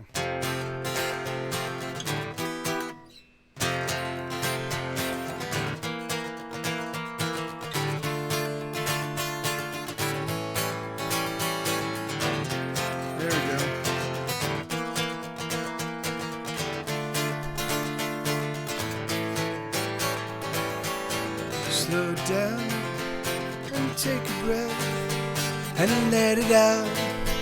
Oh, slow down and take a breath. Slow down, and take a breath. Let it out. Oh, there's no doubt that you're moving way too fast. Still you're racing hard. Still, that's slow down and take a breath and let it out. Yeah, it's all right. So I haven't played this one. I'm literally I heard this one today. I reviewed it, so I'm literally just I'm kind of making this. Slow down and take a breath and let it out. Oh, there's no doubt that you're moving way too fast. Still you're racing hard and shut your mouth. Listen how the air around you moves. Okay, you don't need to speak.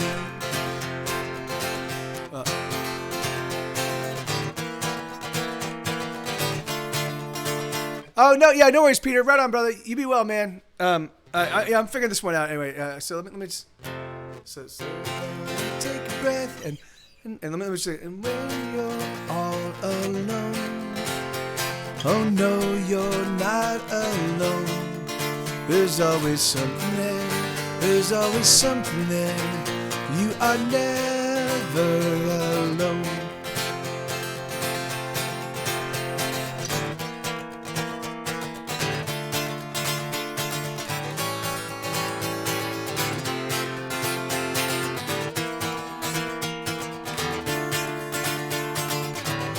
Here we go.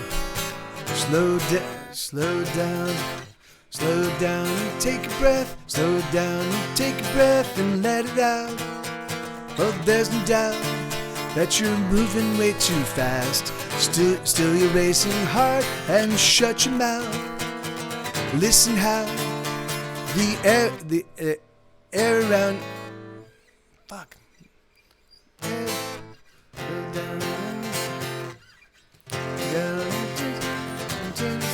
Okay.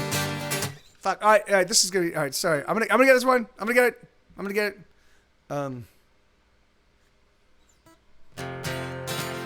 Let me just. So and then there's the bridge section is. And the bees will be your allies, and the bees will be your friend. Bees will be your friends, and the wind will tell you secrets. If only you listen. Only you listen. Okay, all right. I got it. I think I got it. So, that's it for the top. Everybody erase all that. That's just me kind of walking through, figuring this song out as we go.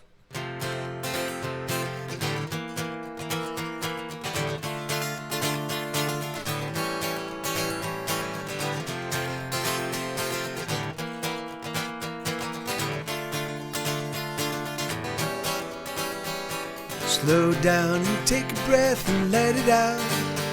Oh, there's no doubt that you're moving way too fast. Still you're racing hard and shut your mouth.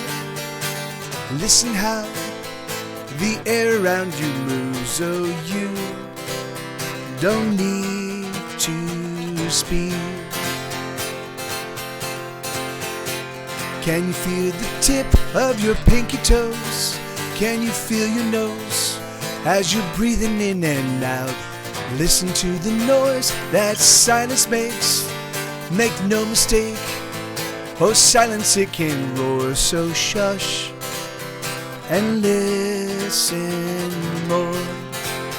And when you're all alone, oh no, you're not alone.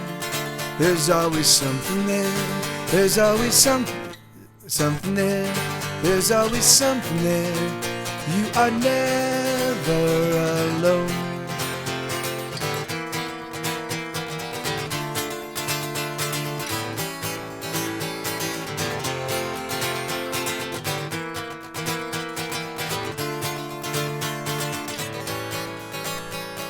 Lay down on the floor and feel the weight of gravity as it pulls you to the earth. Smell the winter sky, smell the autumn trees. Oh, is there a breeze? Is there something in the air? Oh, where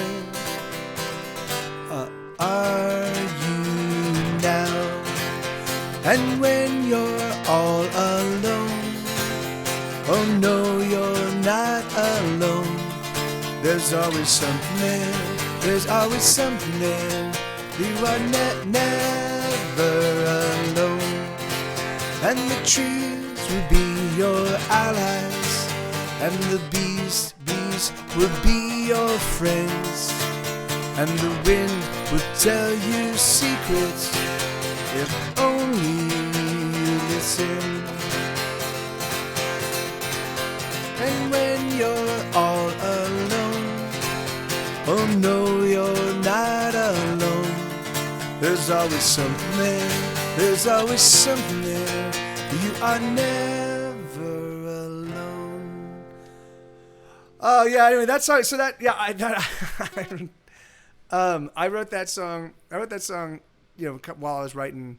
Well, at the very, very beginning of 2018, when I was writing all the songs about my new stuff. Hey, Fanaka, welcome back. Good to see you. And you know, and that song is you know, so it's about loneliness, obviously. You know, and it's about the. And I was just trying to like, I was like, well, I'm not really alone because there's all these fucking bugs in my house, and there's all this fucking like the squirrels running around. I'm like I'm not really alone. Like it's just I feel alone because I don't have any human connection. So I tried to write a song that would like, but I wrote it on ukulele. So yeah, little diminished chord to a 7 chord. Yeah. Anyway, so no, I'm not gonna tell the bedbug story. I've already told that story a bunch of times. God, I hate that story. That was a terrible time in my life. All right, so this is a song called "The Cost of Everything." This one I know. This is a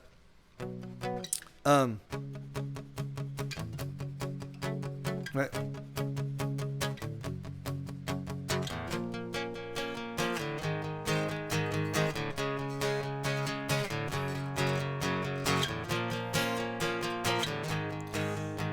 Shelley was exhausted and she never ate dinner 'cause she worked 2 jobs and could never fit it in her schedule. Shelley rubbed her belly 'cause she knew that she was late again. She said a little prayer and went back to her tiny section. She was gonna be a movie star someday. At least that's what she thought when she moved to LA. But all she wants right now is 24 hours of sleep.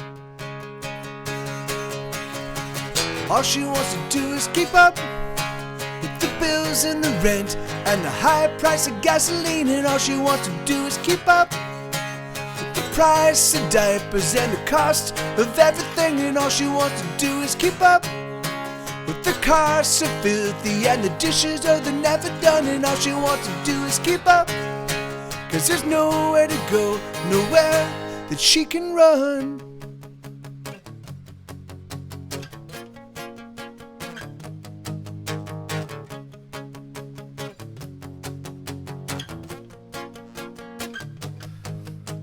Shelley's youngest baby got some sort of infection, so she waited at the clinic. But the minutes they kept adding up. 3 hours later, her baby got some medicine and she got written up for showing up late again. She was gonna be a movie star someday. At least that's what she thought when she moved to LA. But all she wants right now is 24 hours of sleep. All she wants to do is keep up with the bills and the rent and the high price of gasoline. And all she wants to do is keep up with the price of diapers and the cost of everything. And all she wants to do is keep up with the cars so filthy and the dishes are the never done. And all she wants to do is keep up, 'cause there's nowhere to go, nowhere that she can run.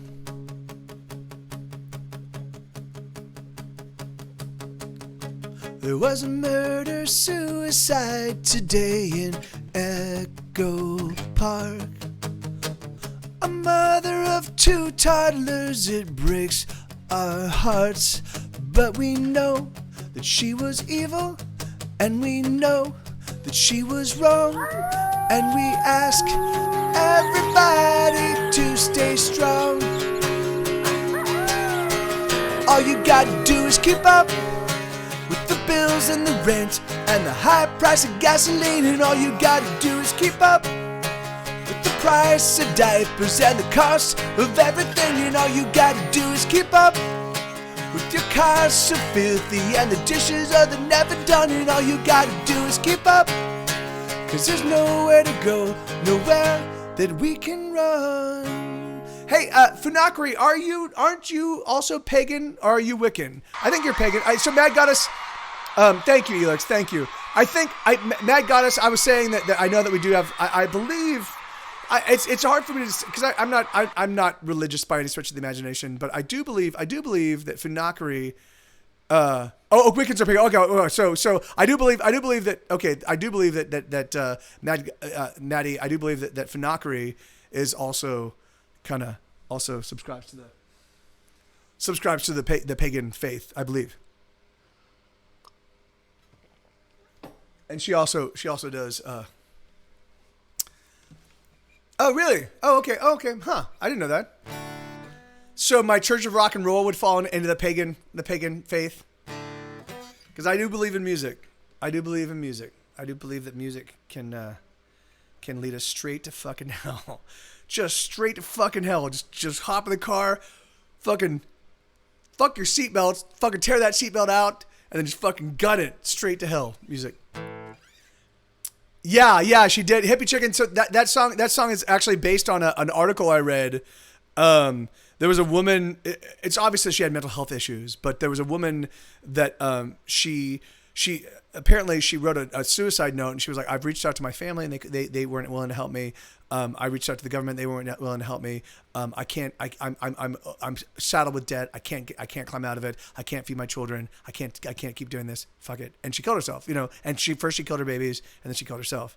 And I was like, oh, of course, that's because I mean, it's obvious that she has mental health issues, and I'm fairly certain that if she had searched around, she probably could have found help.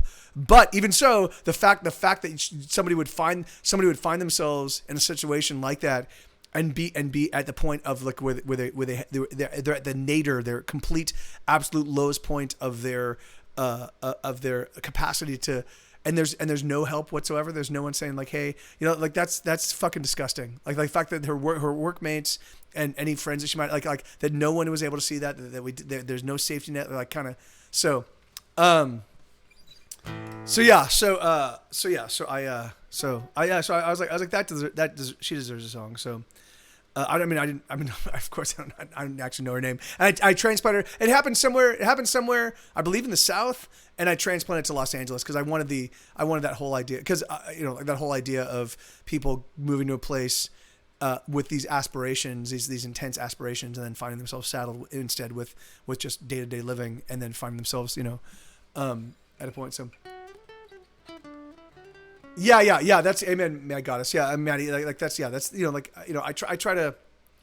Anyway, yeah. It was. I read that article and I was like, fucking hell, and then a few days later I wrote the song. So,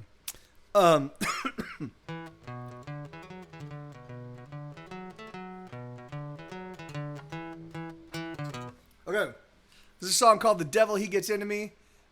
This is I do like writing songs that specifically are triggers for the evangelical Christian right, the people that the people that used to attack me for playing Dungeons and Dragons because it was I was inviting Satan into my soul. My entire life I've been writing songs specifically to just trigger those people because fuck you. Like, yes, Satan's in my soul. Woo. But so this is a song called "The Devil Gets Into Me." But my interpretation of this is the devil is that impulse for self-destruction. That impulse we all feel where we're like, fuck, I really should go to bed. I shouldn't stay out all night. And the next thing you know, you're hanging out with your friends until 2 a.m. getting drunk. It's I really shouldn't be smoking. And then you keep smoking. I really shouldn't. I've already had 3 pieces of pie. I shouldn't have another one. Like, it's any of those things that you do that are not healthy for you, but are still exciting and titillating, and you just want to do them. So that's the devil he gets into me. Yeah, amen, hippie chicken.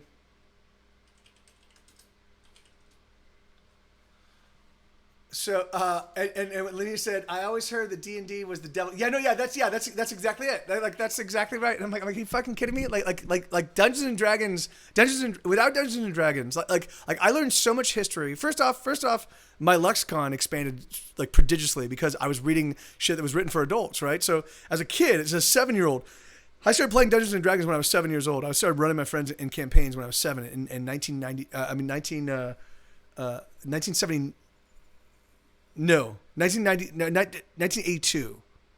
1980. So I started running in 2nd grade, right? I didn't fully understand the rules. My mom tried to read them for me. Like, I was like, Mom, can you explain how this game was played? And she's like, and she got like a handful of pages in, and she's like, I can't do this, Michael. And I was like, okay. So I didn't fully understand encumbrance, and I didn't fully understand, but the thing is, like, but I got the basic gist of it. understood levels and understood rolling up your stats, and that those stats were played in. I didn't really understand THAC0, like the to hit armor class 0, but we figured out a way to play. But we literally from that day on, from second grade until now, till this day, I've been role playing, and literally role playing has been the thing that got me my job at Universal. It got me my writing gigs. It's the thing that informs my music to this day. Like it is literally probably the most beneficial thing that's ever happened in my life. And people were like, "How dare you do that? The devil is gonna like. Are you fucking kidding me? Get the fuck out of my face." So.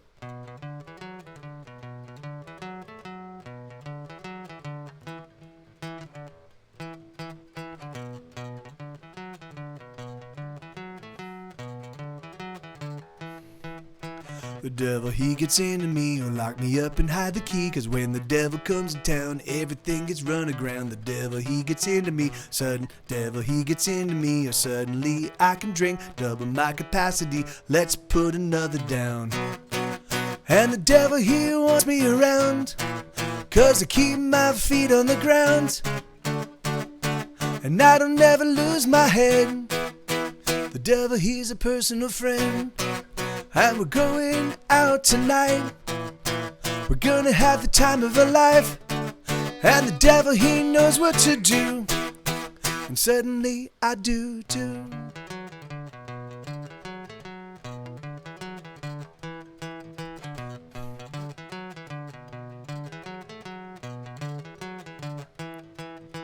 The devil, he's a charmer too, and when he gets inside of you, the places, he'll take your love as below, so above.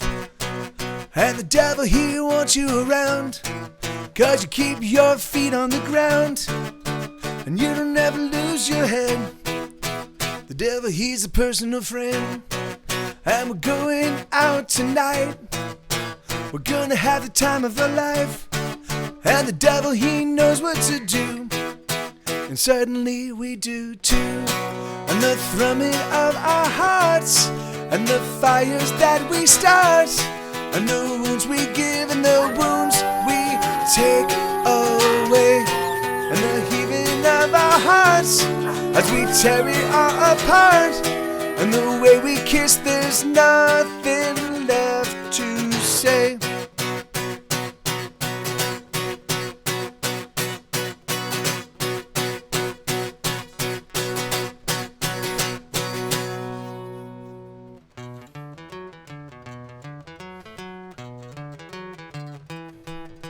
The devil is inside of me, he's never gonna let me be. I don't really want him to, oh, the things I do to you. The devil is inside of me, look into my eyes, you see. The devil will be staring back, and then you will understand that the devil, he wants me around, cause I keep my feet on the ground, and I don't ever lose my head. The devil, he's a personal friend, and we're going out tonight. We're gonna have the time of our life, and the devil, he knows what to do. And suddenly I do too. And the thrumming of our hearts, and the fires that we start, and the wounds we give, and the wounds we take away, and the heaving of our hearts as we tear it all apart, and the way we kiss, there's nothing left to say.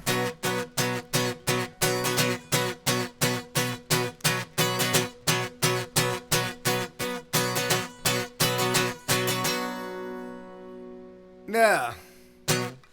So that's the devil, he gets into me. The devil, he gets into me, lock me up and hide the key. Jesus Christ, Maddie. I think we're gonna have to assign you your own cadre of ninjas. Okay, I'm sorry to say it, but like you're gonna have to have like 20 ninjas assigned to you at all points in time. The devil's got you down. Yeah, it seems it. Well then, please, you're gonna have to be victimized, dude. Like you're gonna have to fucking deal with. You're gonna have to grow up with a hard life. Like the thing is like sorry, dude. I think it's like tough people. That's the thing that fucking pisses me off, man. People that have fucking a hard life.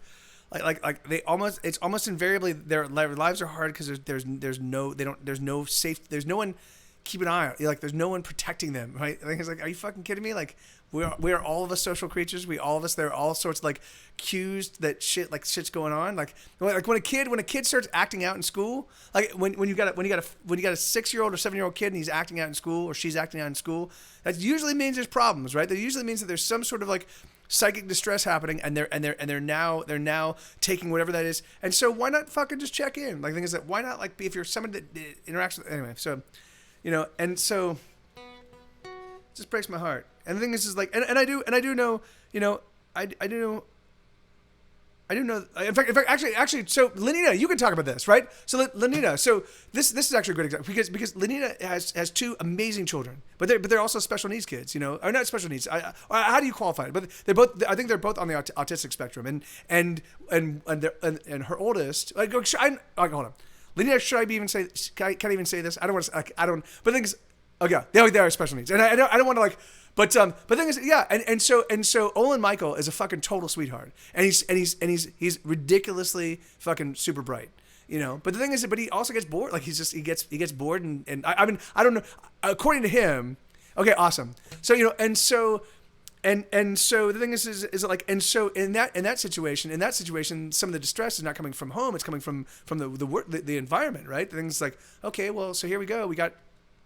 So yeah, and what it is, it's so funny because for special needs means, yeah. So that's exactly it. So special needs means if you're not around, if you're not a square peg that goes in a square hole, then you're special needs. The thing is like, we can't just put you in a seat and force you to do this shit, and like the thing is like, and yeah, and like who the fuck, like, anyway, I just the whole bumblebee like, let's like, hey, let's learn this stuff, and then and then we'll go out and just achieve.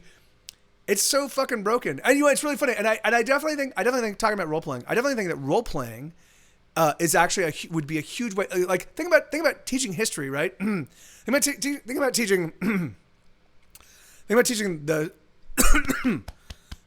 teaching early revolutionary American history, right? And so you'd be like, okay, here. So you guys are going to be slave owners, and you guys are going to be wealthy. You guys are going to be wealthy northern industrialists, and you guys are going to be slaves. And you guys are going to be poor white people, and you put everybody in those positions, and you force them to look at the world from the perspective of somebody else. And just think about it. And you could walk them through it and be like, okay, now you guys interact. We're going to do this. We're going to do this one moment. We're all here. We're all going to talk about our particular needs. Like, make your cases, And that's the one thing that role playing did for me. Like not only did I have to put myself inside the characters I was playing, but if I was running the game, I had to put myself inside of all the other characters. So I had to really look at, okay, well, so this is the bad guy. What does he want? Like, why is he like, he's not like, bad guys aren't just bad guys. I hate people and I'm just going to kill them. They have motivations, and they have things that they want, and they desires, and those, and often they are willing to sublimate or completely erase their responsibility to their fellow people to get what they want, and then, yeah, you're right. That's exactly right, Flea. That's perfect. Role playing is a great way to exercise mind, imagination, and so much more. My boys wanted to play D&D, so I broke my bank to get what they needed. Oh, that's awesome. That's great. That's awesome, Maddie. Special needs kids are off just that special. My ex-bandmate has an autistic son who, bless his heart, knows every single statistic about the Steelers imaginable. One day he will own ESPN. Yeah, no, and that's exactly it. The thing is, like, there definitely does seem to be a it's funny because I have a handful of friends that also have autistic kids, and we always get along because the thing is because just getting what are you really into? Like what is it turns you on? And then they will like be like, oh my god, the Pokemon cards, let me show you this, and I'll just sit there and I'll be like, and I'll ask them questions and like, well, what about this one, and how does this one work? And they'll just be like, this is amazing, this is great, and like, and it's because you just have to have interest in other people. That's all you need to do. Just have a little bit of interest in another person and the things that turn them on, and then you see them light up. And then what you do is you go, okay, well, what are the attributes? What is the thing that makes why do they love this? What are the attributes that make them love this? And then let's take that and let's build it into other things that they can do, And so it's just like, But what that requires is people actually not phoning it in. And that's a tough thing, right? Most people just want to phone it in. Most people want to just get to their job, figure out how it all works, make it as easy as possible, and then just put it on cruise control, get through the day, and then get out. And then this is like, and really for me, I'm like, really, like I can't live like a life like that. Like, I think it's like if I'm not always engaged and if that's the way you live, that's totally fine, awesome. I'm not like, but for me, like I like it's so much more exciting and vibrant when you're actively a participant. If you're actively like whenever, even when I was working at Thundercloud making sub sandwiches, I was like, I'm just gonna make beautiful sandwiches. I'm just gonna make fucking, for every single person that orders a sandwich from me, I'm gonna make beautiful sandwiches. And so and I'm gonna make them fast. I don't want to waste their time. I want to make them as fast as everybody else. I just want my sandwiches to be beautiful. And so I figured out all the little ways that I can make them. And I made them beautiful. And every single, and people would be like, wow, that's a really good looking sandwich. I'm like, thank you. Yeah, that's what I do. That's what I'm doing here. I'm making beautiful sandwiches, you know. Never rest on your levels. Never rest on your laurels. Never be content. Never yield. It's really funny because isn't that the thing that they say in Galaxy Quest, plebe? Never rest on your laurels. Never be content and never yield. I think that's what it is. That's the, isn't that? I think that's it.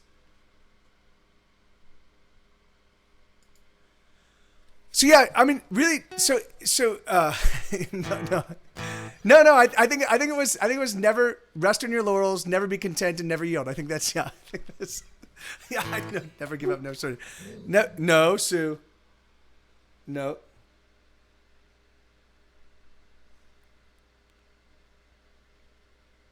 I love you, buddy. All right. Good boy.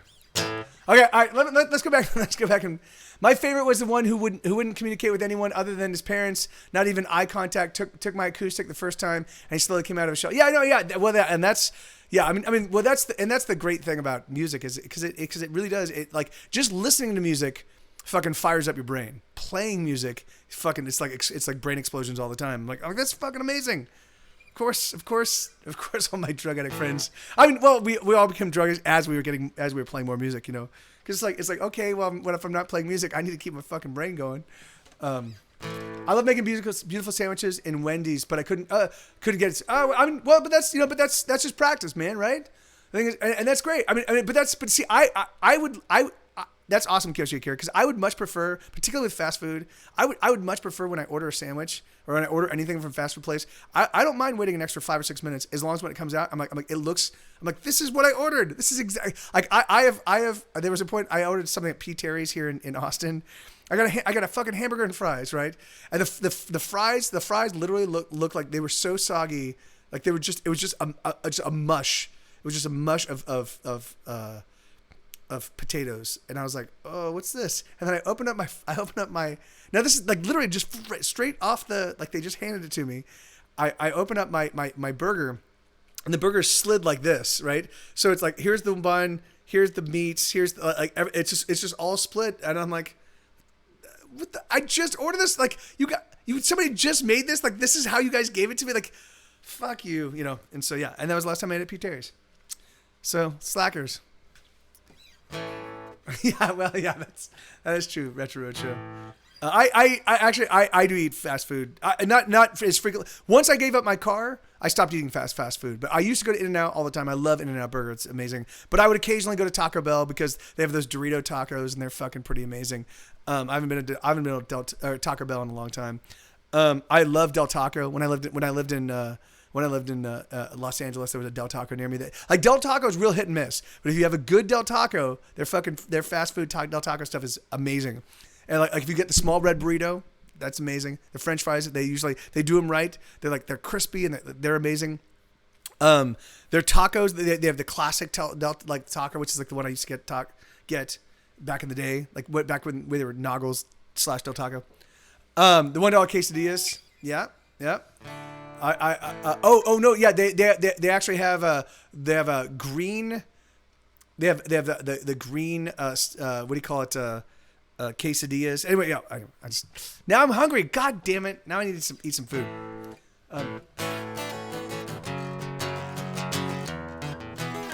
Hold on, guys. It's 9:40 and hold on. They haven't arrived yet.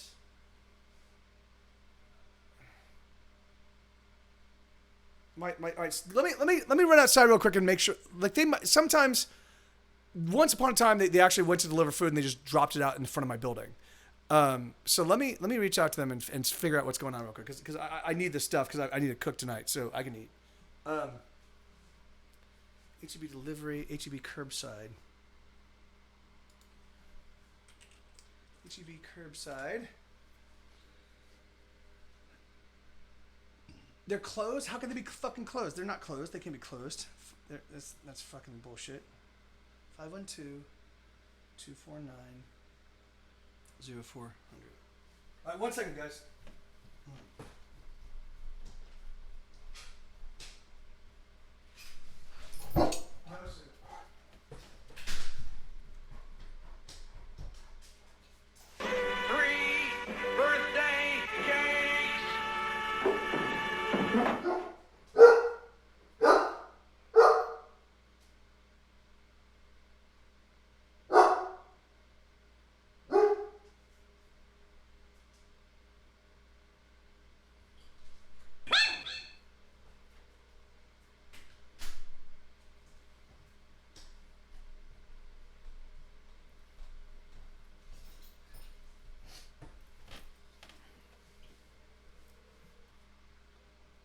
Give me 1 second.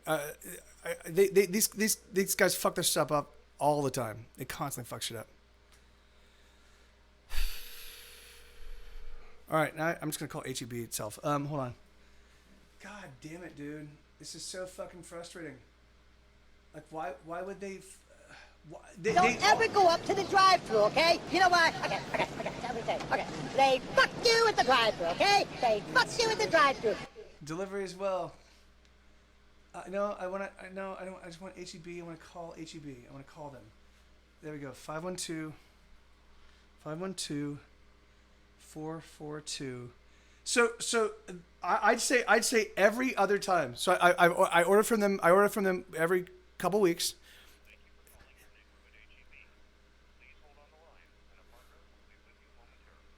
And every other time I order, something goes amiss. Something goes amiss. Yeah, hi. I was calling. I actually placed an order for delivery between 9 and 10 from the HEB curbside delivery. I know that office is closed now. I haven't seen it. I know I still have about 20 minutes, but usually I got an alert at about 7:30 saying the food was going to be delivered. It was just about to be delivered, and now it's 2 hours later, and the food has not arrived. I'm just wondering kind of what's going on.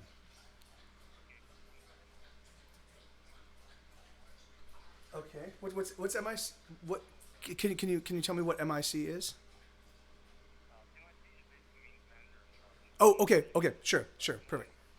Okay. Sure. No, that's perfect. Thank you so much. I appreciate it. So MIC means manager in charge. Something. So here. Hello? Yeah, sure. So here I am. I'm dealing with this here live on television. Yeah, no, that's exactly right, Lenina, and that's what I was waiting for. So,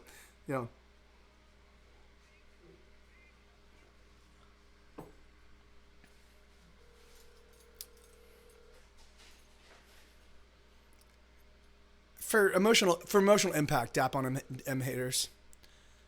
Emotional impact. Yeah, it's when it's it. Hello. Hi. Yes.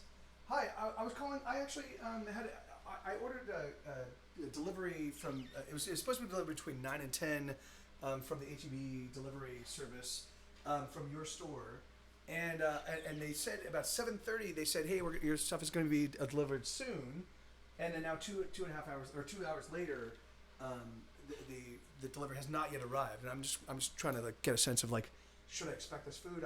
It's what I'm eating tonight. So, Michael Torres, Torres.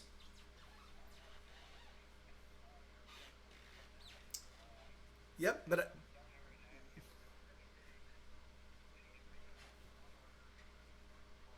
was supposed to be delivered. It was for delivery. I paid the delivery. Yeah.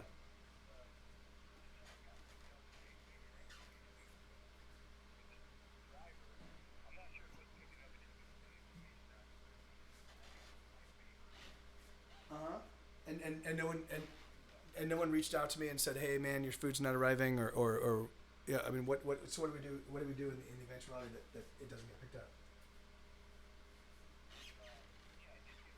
Yeah, I get that. I get that. Okay, so now what happens next?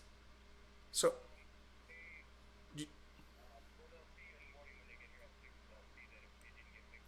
So, but I need my food. I need to eat food tonight. That was the things I was using to make my food for this evening. This seems to happen like every other time I order from you guys.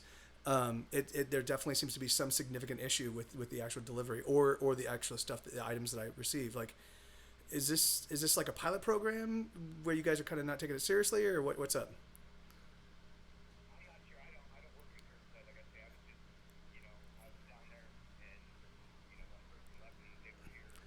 Sure, no, I get that, but you are the manager in charge, right? So ultimately, the buck stops with.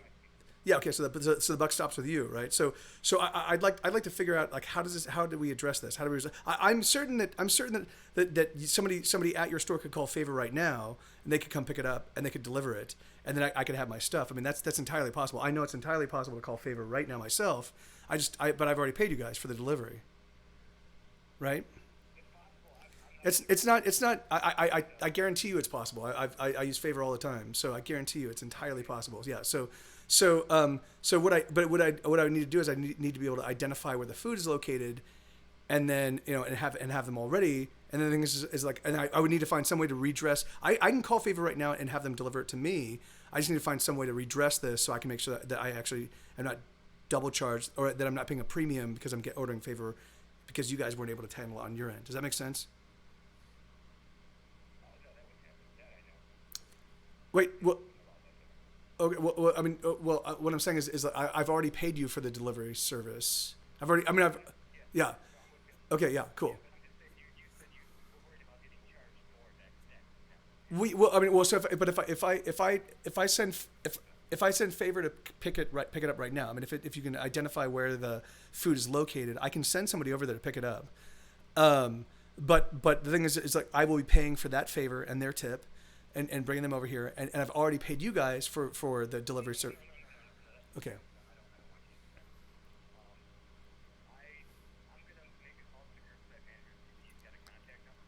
Okay. Sure, of course. Sure.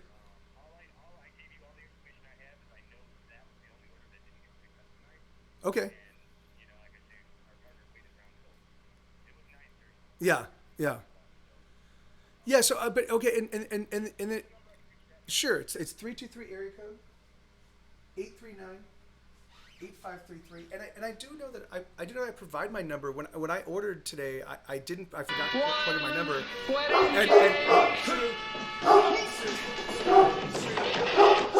Hey, no bar. What was that? Yeah, sorry, it was 323 area code 839. Oh, you got it. Oh yeah, so I was saying I did actually. Oh, it's fine, guys. Whatever, I don't care. I did. Oh no, because I'm actually live streaming right now. In front of a bunch of fans. So and I just gave up my number, but whatever. Fuck it. All right. So yeah. So if you can reach out to him, that would be awesome. I'd really appreciate it because this is. Okay, well, I mean, can't you? Sure.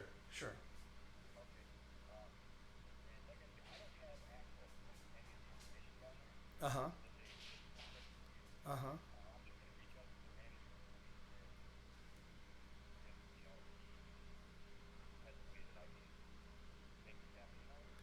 Sure, because because if my order can be identified, if you can find, I mean, I'm certain it's sitting in bags and boxes. I mean, it's ready to go. Is that correct? Because you looked it up. So if I can send somebody down there, I mean, is it possible that they can just go in and pick it up, or is it just locked out? Okay. I see. Okay. I see. Okay, that makes sense. Thank you, sir. That makes sense. I get it.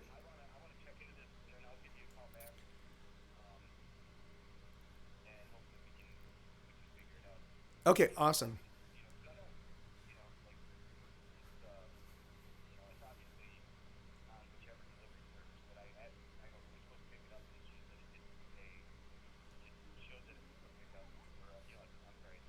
Yeah. Yeah.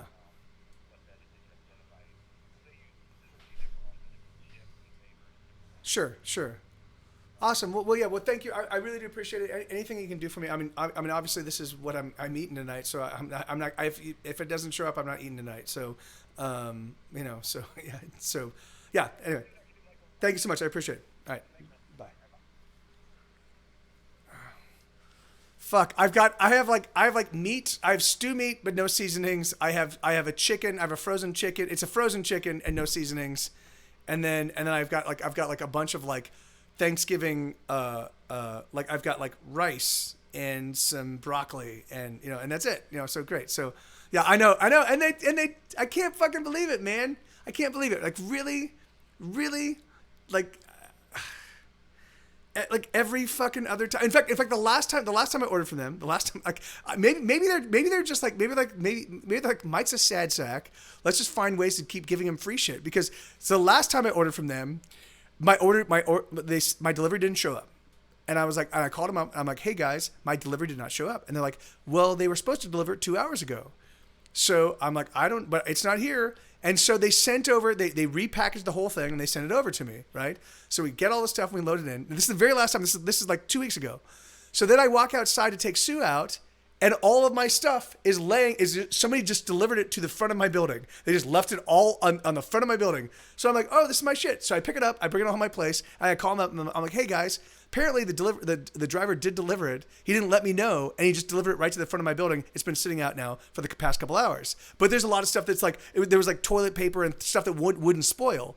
So I'm like, okay, so what do you guys want me to do? And they're like, well, we can't take it back. It belongs to you. Like we're just gonna write it off as a loss. And I'm like, I don't want that. Like there's toilet paper. Like there's good shit. Like you guys, I can give you guys like there's stuff that's still not spoiled. I can give it back to you. Like just send somebody to pick it up. And they're like, no, it's all yours. I'm like, all right. And I'm like, okay, sure, cool. So I have plenty of toilet paper. If you guys come to my house and need toilet paper, I got you covered. I mean, it is. Hey, Wolfenhausen, how you doing, brother? Good to see you, man. It is good, but it's frustrating. The thing is, I just want it to work. I just want it to work normally. Like I just want, I want to order stuff, have them delivered on like between the window. I give them a full. I live a mile and a half from my HEB. It's a mile and a half. Like literally the manager that they were talking about, so the guy I was talking to was the manager in charge. So this is the MIC, manager in charge. He was talking about his curbside manager was waiting around until 9:30 because they no one came to pick it up. I live a mile and a half from the place. What the fucking what the curbside manager could have done is he could have taken my stuff. He could have put it in his car. He could have driven a mile and a half to me and be like, "Hey man, here you go. Sorry it's late. Our favorite driver didn't pick it up." Booyah! Like this is why I think that I'm living in a fucking shitty video game, crazy, weird universe where we're like, oh, thank you, brother. Thank you so much, man. 20 months, dude. 20 months. That's amazing. That's awesome. Thank you. So anyway, so it's time for me to go. It's time to go, and I'm so depressed. I'm gonna spend the rest of the week in bed until the next. Yeah. So so you guys, we're gonna go rate W. Scottus 1.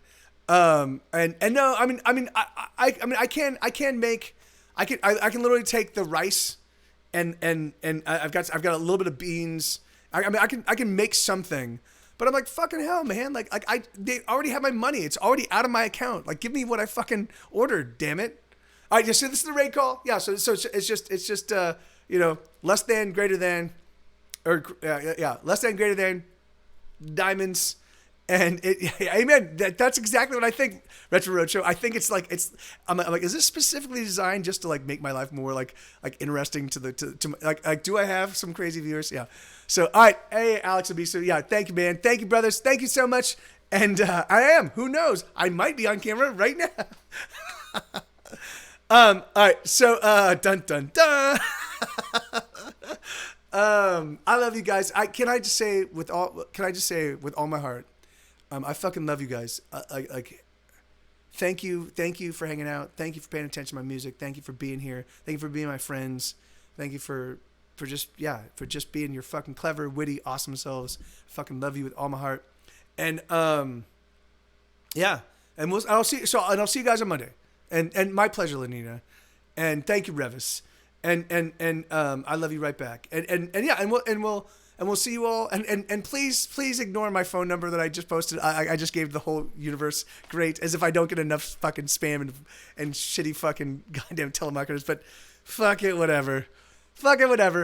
And thank you, Dap on them haters. And moving right along. All right, so yeah, let's go raid. No, it's fine. I really I don't care. I don't care. I've always been, it's fine. So let's go raid Night Attack. W Scott's one. Yeah, I ordered.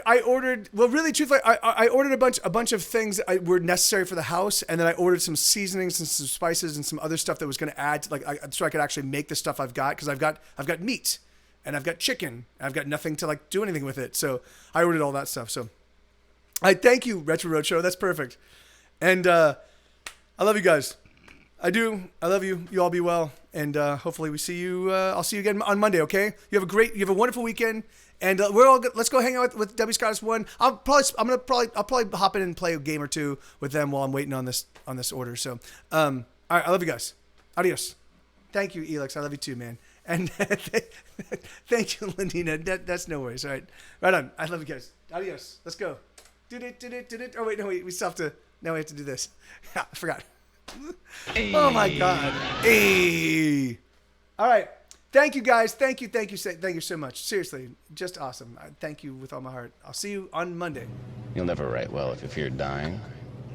Do you? Yeah, I do. I'd say it's might be my greatest fear, actually. Well, it's something all men before you have done, all men will do. I know. Have you ever made love to a truly great woman?